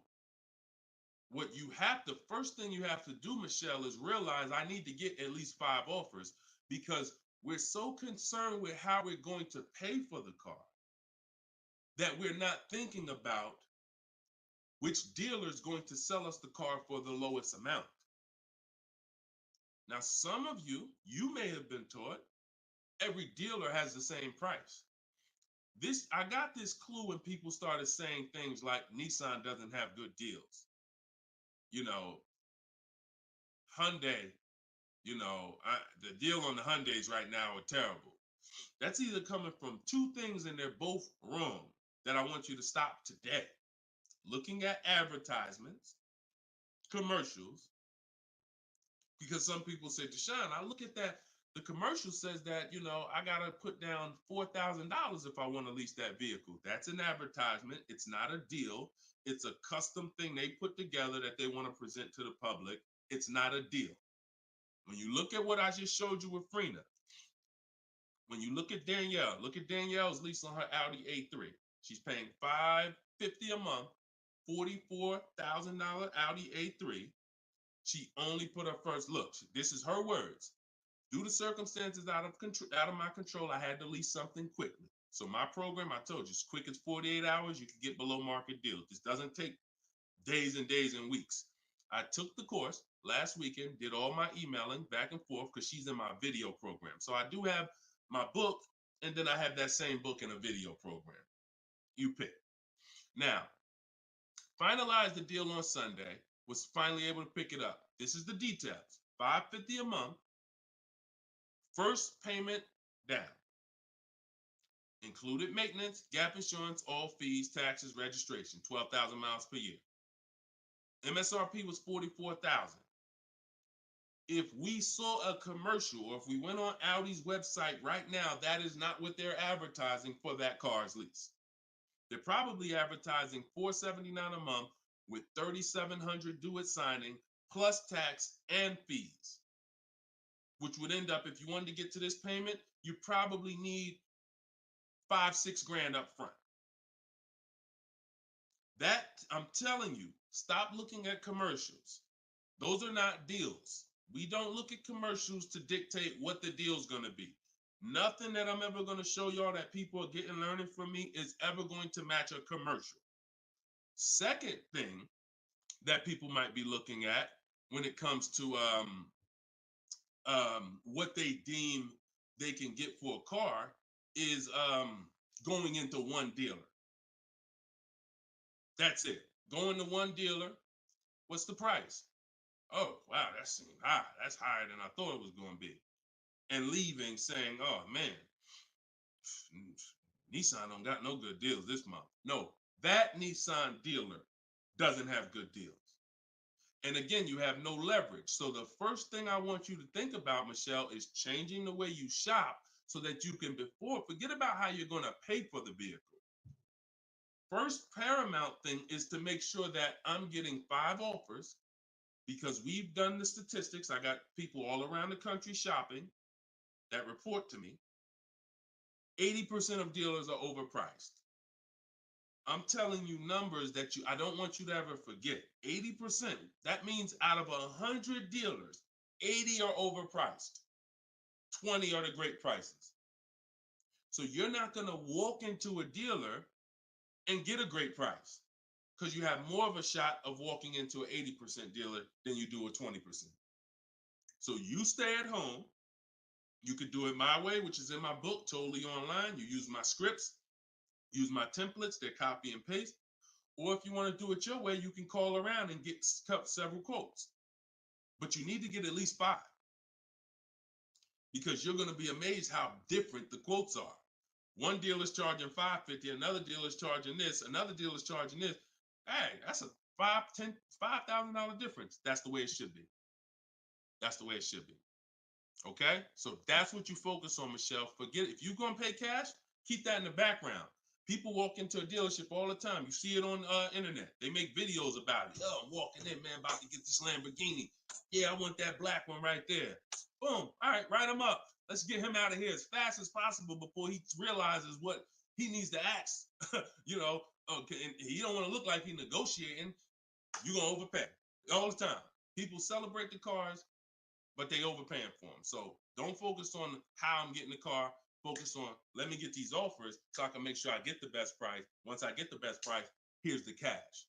Okay? Great question. Shoot the next one up, Dolan. We're live, y'all. This is our Thursday, 12 p.m. show. We'll be live for about an hour. So we're going to try to get through as many questions as possible, but I don't like to give short answers. And for those of you who like to shine, I want all the answers in one spot. That's in my new book. It's a digital book. It's called Cars from Home, 7 Steps to Saving Time, Money, and Avoiding Dealers. And you can get yours, have everything I teach in one spot. If you get the 75% off price, it's $24. It'll be in your inbox in 5 minutes. You can get it in my TikTok bio. You can get it in my Instagram bio, or on Facebook, YouTube. We got a link in the comment section for you that you can get your copy at 75% off. But it's only for 30 minutes. Once the timer expires, it does go back up to the $97 price. Okay, YouTube, Hanako. Sorry, hold on. Eyes water, sorry. All right, YouTube, Hanako. What if you guess incorrectly on what your yearly mileage will be for a lease? Can you renegotiate your lease if you will go over the mileage? So some brands will let you buy mileage before the lease ends. So you can buy them, but I think BMW has it where you can buy the mileage for like 15 cents, but you can't be within like the last 3 months or last 6 months, something like that. So everybody, if you do have that option, you want to call your leasing company and you want to see. But I teach to estimate your miles. Like I have a chapter in my book. It's not even a chapter. It's like a little section called Choose Your Mileage Wisely, where we walk you through the math. Now, sometimes lifestyle changes. You were working 10 miles from home. Now you're working 30 miles from home. That's understandable. What I like to do is we always do an equity assessment. Who has a lease, but you didn't know you could sell leases? Type of question mark. If you did not know that you could sell a lease, I want you to type a question mark in the comments, because you need to get familiar, and every one of you who are going to be replacing your cars, whether you own it, lease it, anything, you need to get familiar with what we call an equity assessment. Yep, I see a lot of you. So a ton of you have leased cars and you didn't know that you could sell leases. So imagine how much that's cost you so far. Again, I'm the bad news first person. If you dropped off a car without seeing if there was any equity, then you certainly, I mean, there's no guarantee, especially, but if you dropped off a car 2020, 2021, 2022, oh, you most certainly, there's a good chance you had equity because everyone did. And it was to the tune of, 5,000, 7,000, 10,000. If you had a truck, some of these trucks, $10,000, $12,000 checks people were getting. Now those big checks are over because that was a limited inventory thing where resale values were so high. Almost everyone had equity. But you need to make sure you're not leaving 1,000, 2,000, 3,000 on the table in this market. In a normal market, we always do an equity assessment. So if you're going over your miles, you want to do an equity assessment to see if you can sell it. Because if you sell it, you're out of it, and you can just go lease a new vehicle. But so the equity assessment is you call your bank, you get your payoff. You go, once you have your payoff, you want to ask them. It's only for leases. This question, the second question is only for leases. Do I have a third-party restriction? If they say yes, you just need to make a note of that. If you don't have a third-party restriction, and there's several brands that don't, Chase, Toyota, Mazda, there's still a couple leases out there that don't have third-party restrictions, then you're going to go and you can sell to any of the online bidders, highest bidders. You get all these offers. And look, let me be clear on when you should be doing this.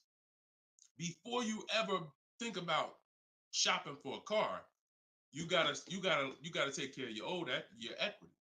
You shouldn't be shopping for a car and then saying, all right, now let me check and see what equity I got. Because now if you don't, you need to know that up front, because if you have $3,000, $4,000 of equity, that matters going into your budget. Maybe you want to apply it to your next deal. Maybe you want to put it in your bank account, but you need to know about it early.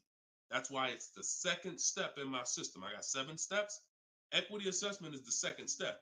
As soon as you think about getting a new car, your first question should be buy or lease. Should I buy or lease? That means, am I keeping the car 8 years or not? And then the second thing is equity assessment, because that's going to tell you your positioning with your current car. So once you get your payoff, you go to the Carvana, CarMax, Driveway, and you look, you do what you want. I would not suggest you be lazy in this. This takes 20, 25 minutes, and this is your money. So you go to those websites, CarMax, Carvana, Driveway, Kelly's Blue Book Instant Cash Offer, hold on, Auto Nation Sell My Car, and Car Google Sell My Car. 6 offers. 6 cash offers, and that's going to tell you your equity position. That's once you know that, because some of you are going to do that and find out you got negative equity. Now you have to plan accordingly. Some of you are going to do that and find out you got 4,000 of equity. Now you got to plan accordingly. Some of you in leases are going to do that and find out you have no equity, in which case, I just need to wait until my lease is up. I can't get out early. But so the equity assessment tells you how you can move to the next step. Okay? So that's what you focus on. That's what you focus on at this particular step. Okay? Go ahead, shoot the next question up, Dolan. All right, we're getting a lot more. I'm gonna try to go faster, but go ahead, shoot the next one up, Dolan. This one's Instagram. That's my man that I said I didn't want to butcher your name. Might even be a woman, so I'm not even gonna try to pronounce the name, but my lease is up in 6 months. I would like to lease again. Is my current lease going to hurt me when trading it in? Equity assessment. I'm glad you asked that. Equity assessment. That's the game. See, those are the questions that gets answered with the equity assessment. Is my lease going to hurt me or help me? Do the equity assessment, and you'll know. Now, if you have a third-party restriction, then we can't sell direct to these online buyers. We have to sell to a local car dealer of the same brand. So I have a script in my book where I walk you through talking to used car managers so that you can actually sell your car locally to them. You're selling a 2 or 3 year old car, usually good mileage for most. We need to sell that car to a local used car dealer, but we are still getting bids. We're not walking in. This is what a lot of people did. You may have did it. Man, I got a third-party restriction. I'm going to just walk into the dealer. hey, yeah, look, I know I got equity. You don't realize how you're making it hard for someone to even help you because you don't know how much equity you got, and now you're coming in and you're not really saying what you know. When you're at home and you're talking to managers, you're talking to people and getting offers for that car, you can speak intelligently. And we only talk to used car managers in those cases. But that's only if you have a third party restriction because some people, another thing they were doing is buying their cars and then turning around and reselling them. Reason I never do that is because and nobody who's listened to me, even throughout the pandemic, I don't think we had one person do that, is because when you buy, you pay taxes, you pay fees. So yeah, if I had 5,000 in equity and then I buy the car and resell it, and then I pay 4,000 in taxes and fees, by the time the title gets to me and all of that, I might break even. When we sell direct to a used car manager, a local dealership, we don't pay those fees. So although they might not pay, they're not going to pay as much as CarMax, Driveway, and any of these online bidders, we still get offers from them because we don't have to. They're not going to pay those fees. We're not. Those fees aren't going to come out of our profit. Okay. Equity assessment. Again, D. I'm gonna just call you D. Go ahead. Next question, Dolan. Exactly. Exactly. Auto advisor. Equity assessment. How'd you come up with the auto advisor? That's so funny. I'm just not used to seeing, I'm not used to seeing anything that says the auto advisor unless it's there's a lot of Deshone the Auto Advisor accounts going around inboxing people to buy crypto. I don't do anything but car education. So if it ain't about Cars from Home, my book, if it ain't about Cars from Home, my video library, it ain't about my coaching program, then it is not me. Stephanie from TikTok. So you can ask any lender, even if they don't work with them directly at the dealership? Absolutely. These people lend money. They don't care about selling you a car. People that lend money want to give you a loan. Good question. Absolutely. Go ahead. Shoot the next one up, Dola. All right. Everybody getting value out of the show so far? Type dollar signs. Let me see the dollar signs. If you're enjoying and you're getting value out of this show, by the way, for those of you who just came, this is live. This is our Thursday live show. We rebroadcast these shows throughout the day. So that everyone can rewatch them. So you might see a rebroadcast, but Monday, Tuesday, Thursday, and Friday, 12 p.m. and 3 p.m. is when we're actually live. So when your coworkers, your family is talking about car shop, you want them here 12 p.m., 3 p.m. We're actually live Monday, Tuesday, Thursday, and Friday, Eastern time. All right. This one's from Instagram. How do you get a great lease deal? Bids. It's the only way. Because all right, so I'm gonna give you an example of how not getting bids will actually deceive you, and you could possibly think you got a great lease deal. So this is Charles. He got a Palisade. Palisade's probably one of the top 5. Definitely throughout the pandemic, it was probably top 5 most popular, SUVs. People were overpaying, and I don't want to, I don't, you might have one, and unfortunately, a lot of people overpaid for these, and they're still overpaying for them. So he reached out to 3,500 dealers. Now he used my system. So this probably took him about 25 minutes. I have something in my book. My strategy is called the 25 to 5. What that is we're connecting with 25 dealers online. And our goal is to get 5 offers. Because if you want to show earlier, I told you 80% of dealers are overpriced. So we're going to get 5 offers, and they're going to be about $150 to $200 a part minimum. Your best offer when you get bids is going to be about $150 per month to $200 a month cheaper. Now, if you're purchasing, hold on.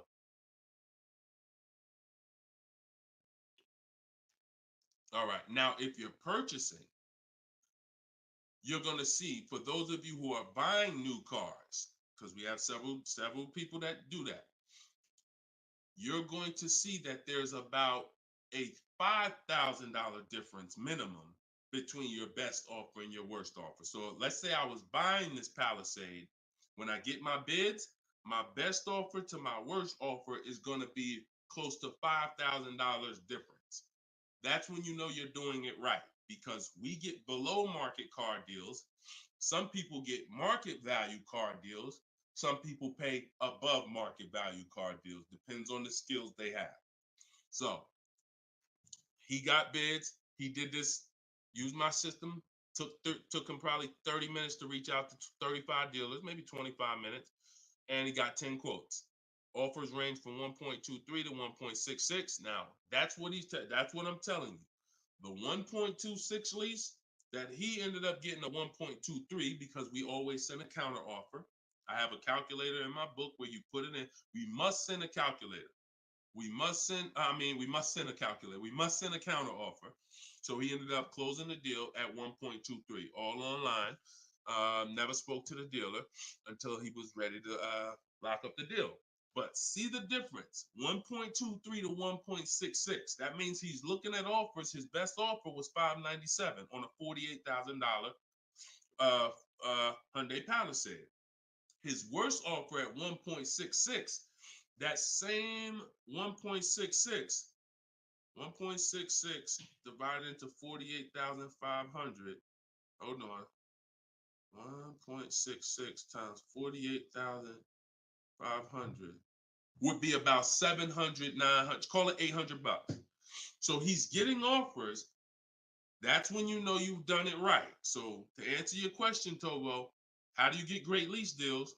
Bids. It's the only way. It's the only way. So his best offer is $597. The worst offer he saw out of all of them, he got 10 of them, was $800. Same vehicle. 80% of dealers are overpriced. Okay? Must get bids if you want to get deals like this. Only way. All right? Shoot the next one up. Now, look, hold on real quick. I want to say one more quick thing.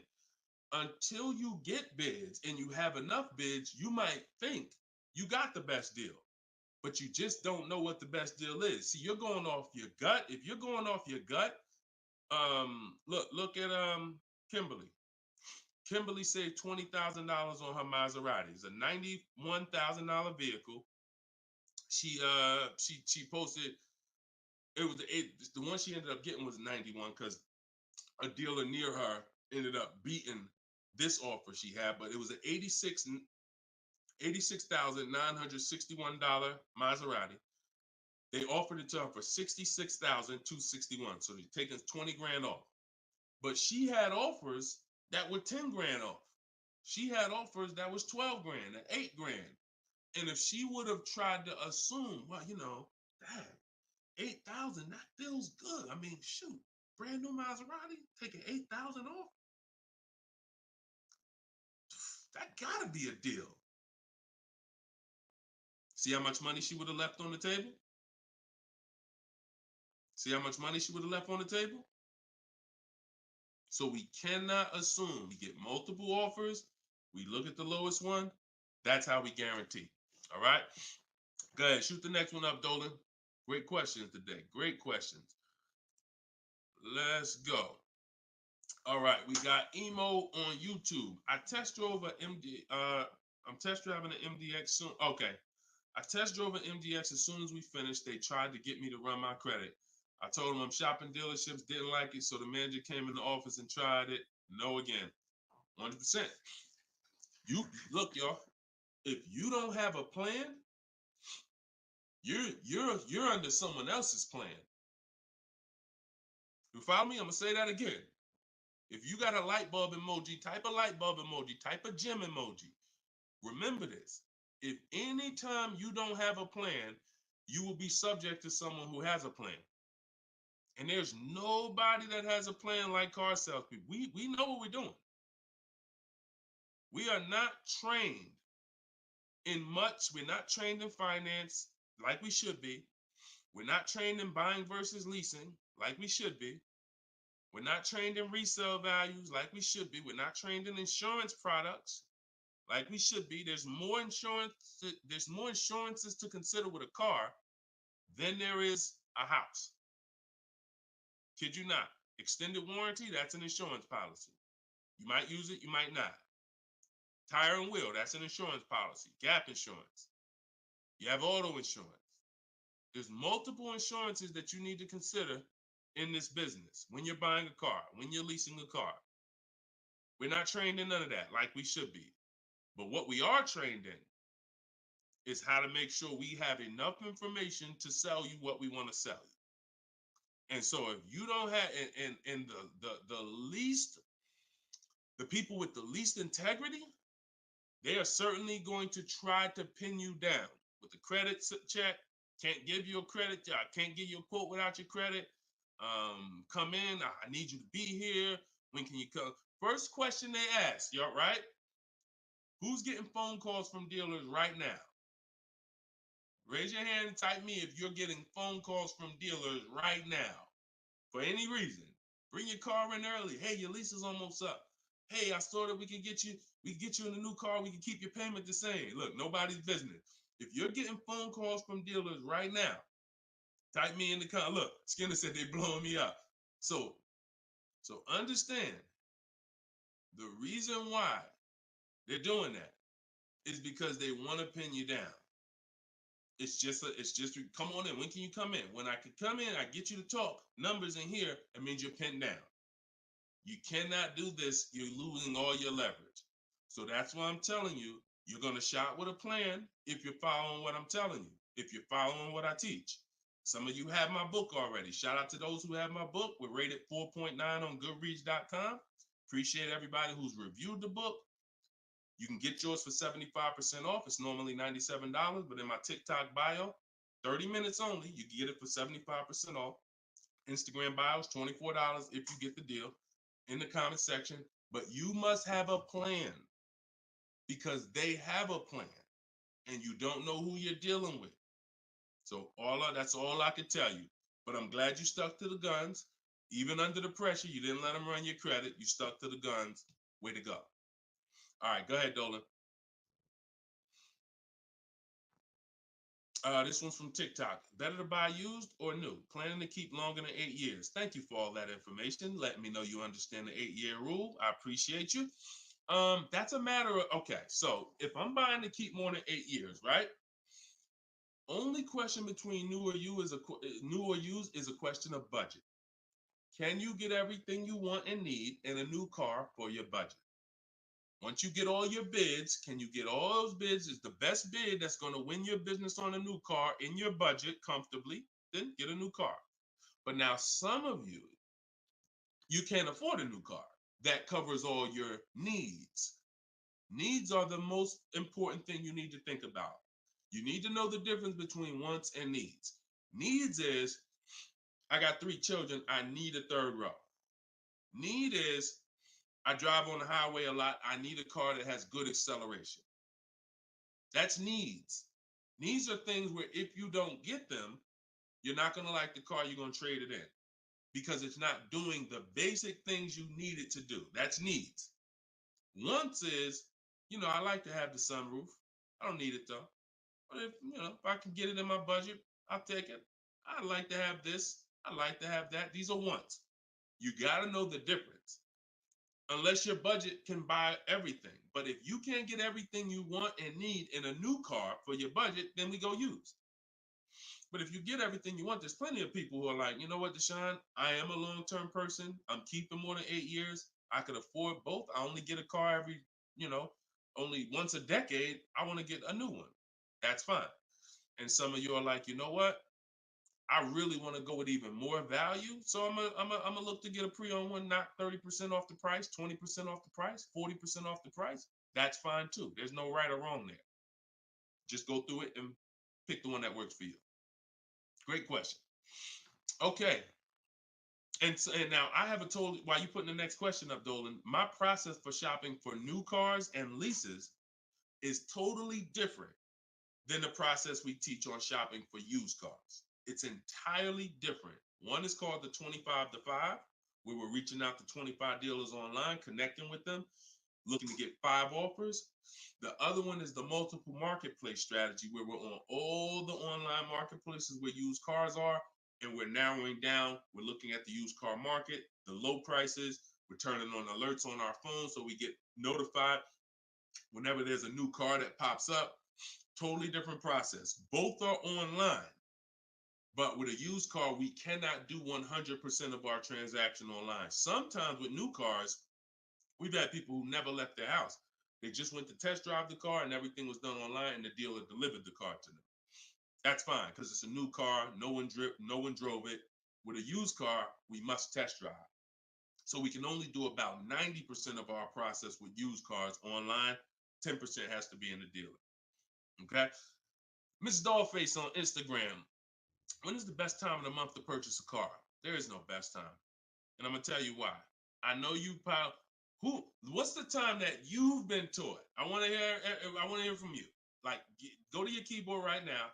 What is the time that you've been taught is best during the month to buy a car?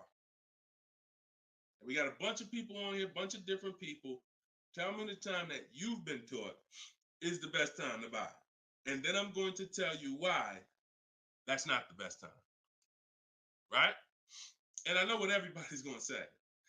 We all going to say the same thing because we were all taught. Well, now I can't say we because I was in the business. Exactly, HBD, end of the month.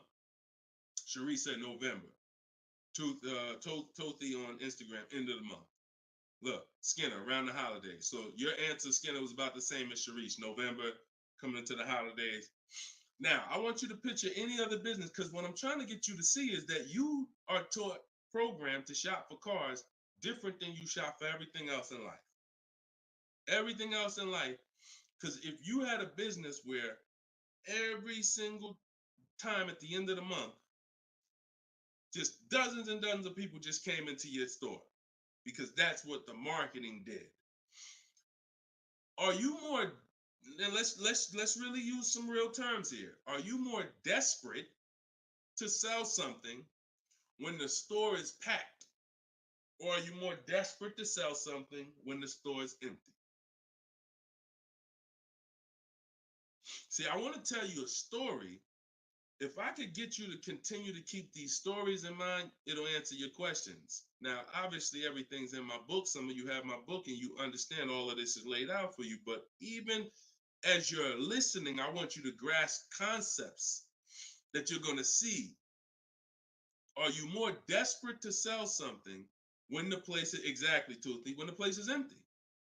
Place is empty. If I got a store and I haven't opened up that register all day long, it's daggone 5 p.m. I haven't seen one customer. I'm desperate. But if the store is packed, man, I ain't thinking, what are we giving deals for?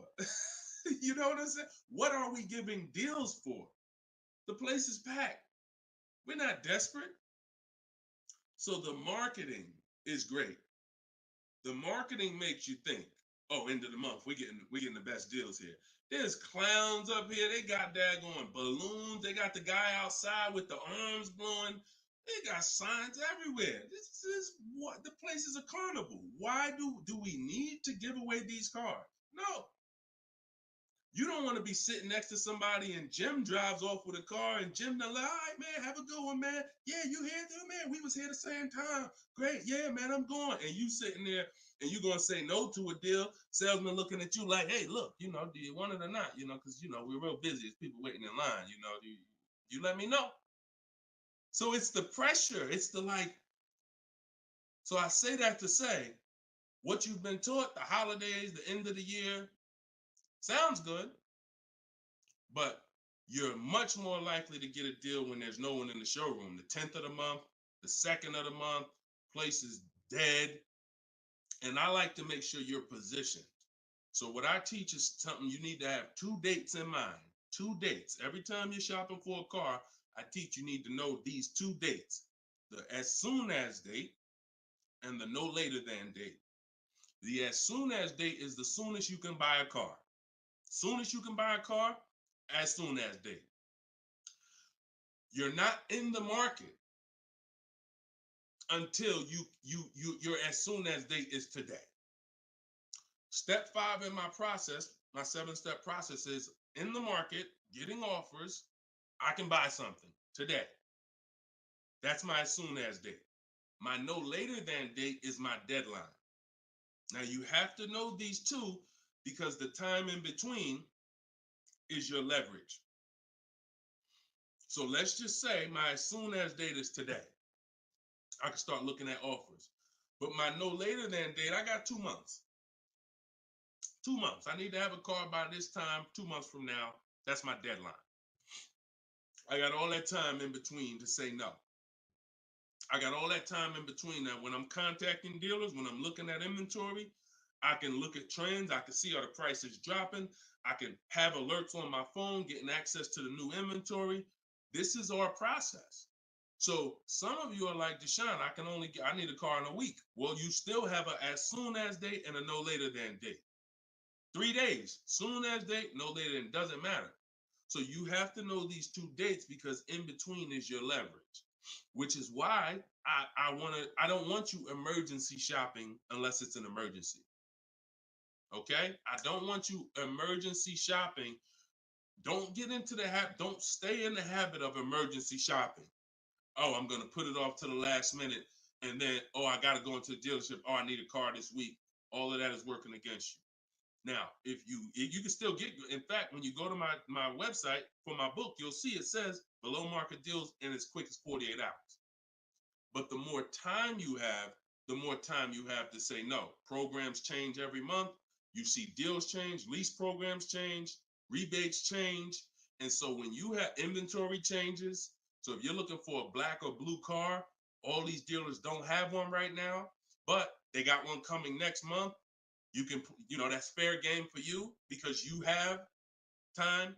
So these are all the benefits of getting in the market 3 months early and learning how to look at the deals. If there's a great deal now, we jump on it. If there's not, okay, I'll look next month. And that's what I did when I got my mother's lease on her Mazda CX-5.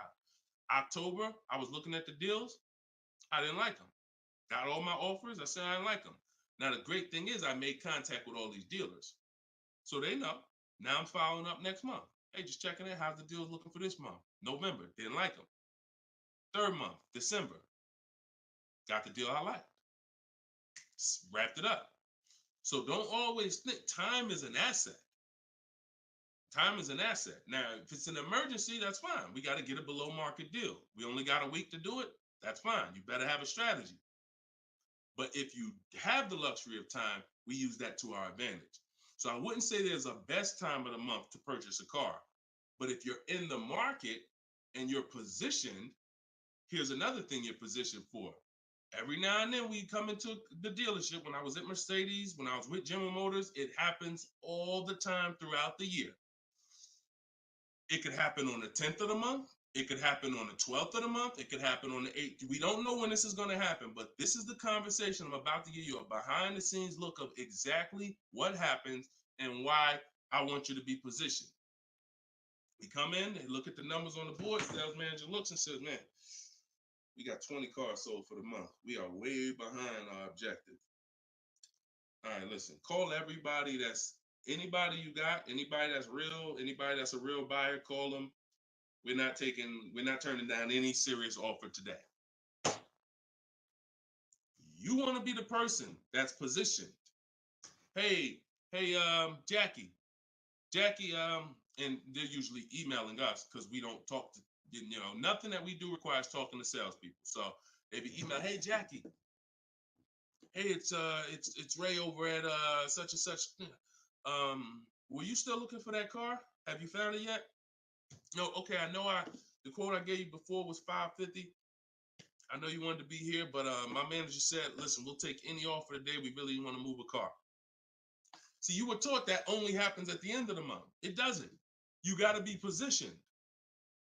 You got to be positioned. And so that's the luxury of time.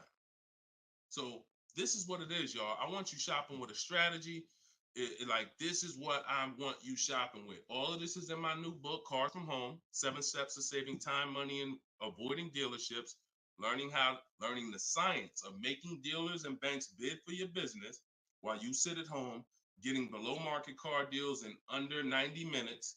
And you can get your copy for 75% off in my TikTok bio, in my Instagram bio, or you can click in the comment section on YouTube and Facebook. We got a comment pin for you guys. Or if you're watching us on TV, you can scan that QR code with your phone. Get your copy, use it, use everything in it. I walk you through everything in there. Leasing is in there step by step. Purchasing new cars in there step by step. Purchasing used cars step by step. High mileage drivers, I got 2 strategies for you. If you're a short-term high mileage driver, everything's in there step by step. If you have credit issues, I walk you through step by step. So get your copy. We are back live for episode 7 at 3 p.m. And we'll, like I said, this is not a rebroadcast. We do these live shows Monday, Tuesday, Thursday, and Friday, 12 p.m. and 3 p.m. So we'll be back for our next segment in a little bit if you want to join us. If not, tell your friends about us, and we look forward to it. We always look forward to the people who are ready to change their life, empower themselves, stop shopping like desperate victims, begging people to help you, begging people to give you a car, begging people to help you. Please, can I get no money down? Going in with wrong information. Down payments are illegal. All of this stuff that is just totally terrible. It's no other way to put it. It's just terrible.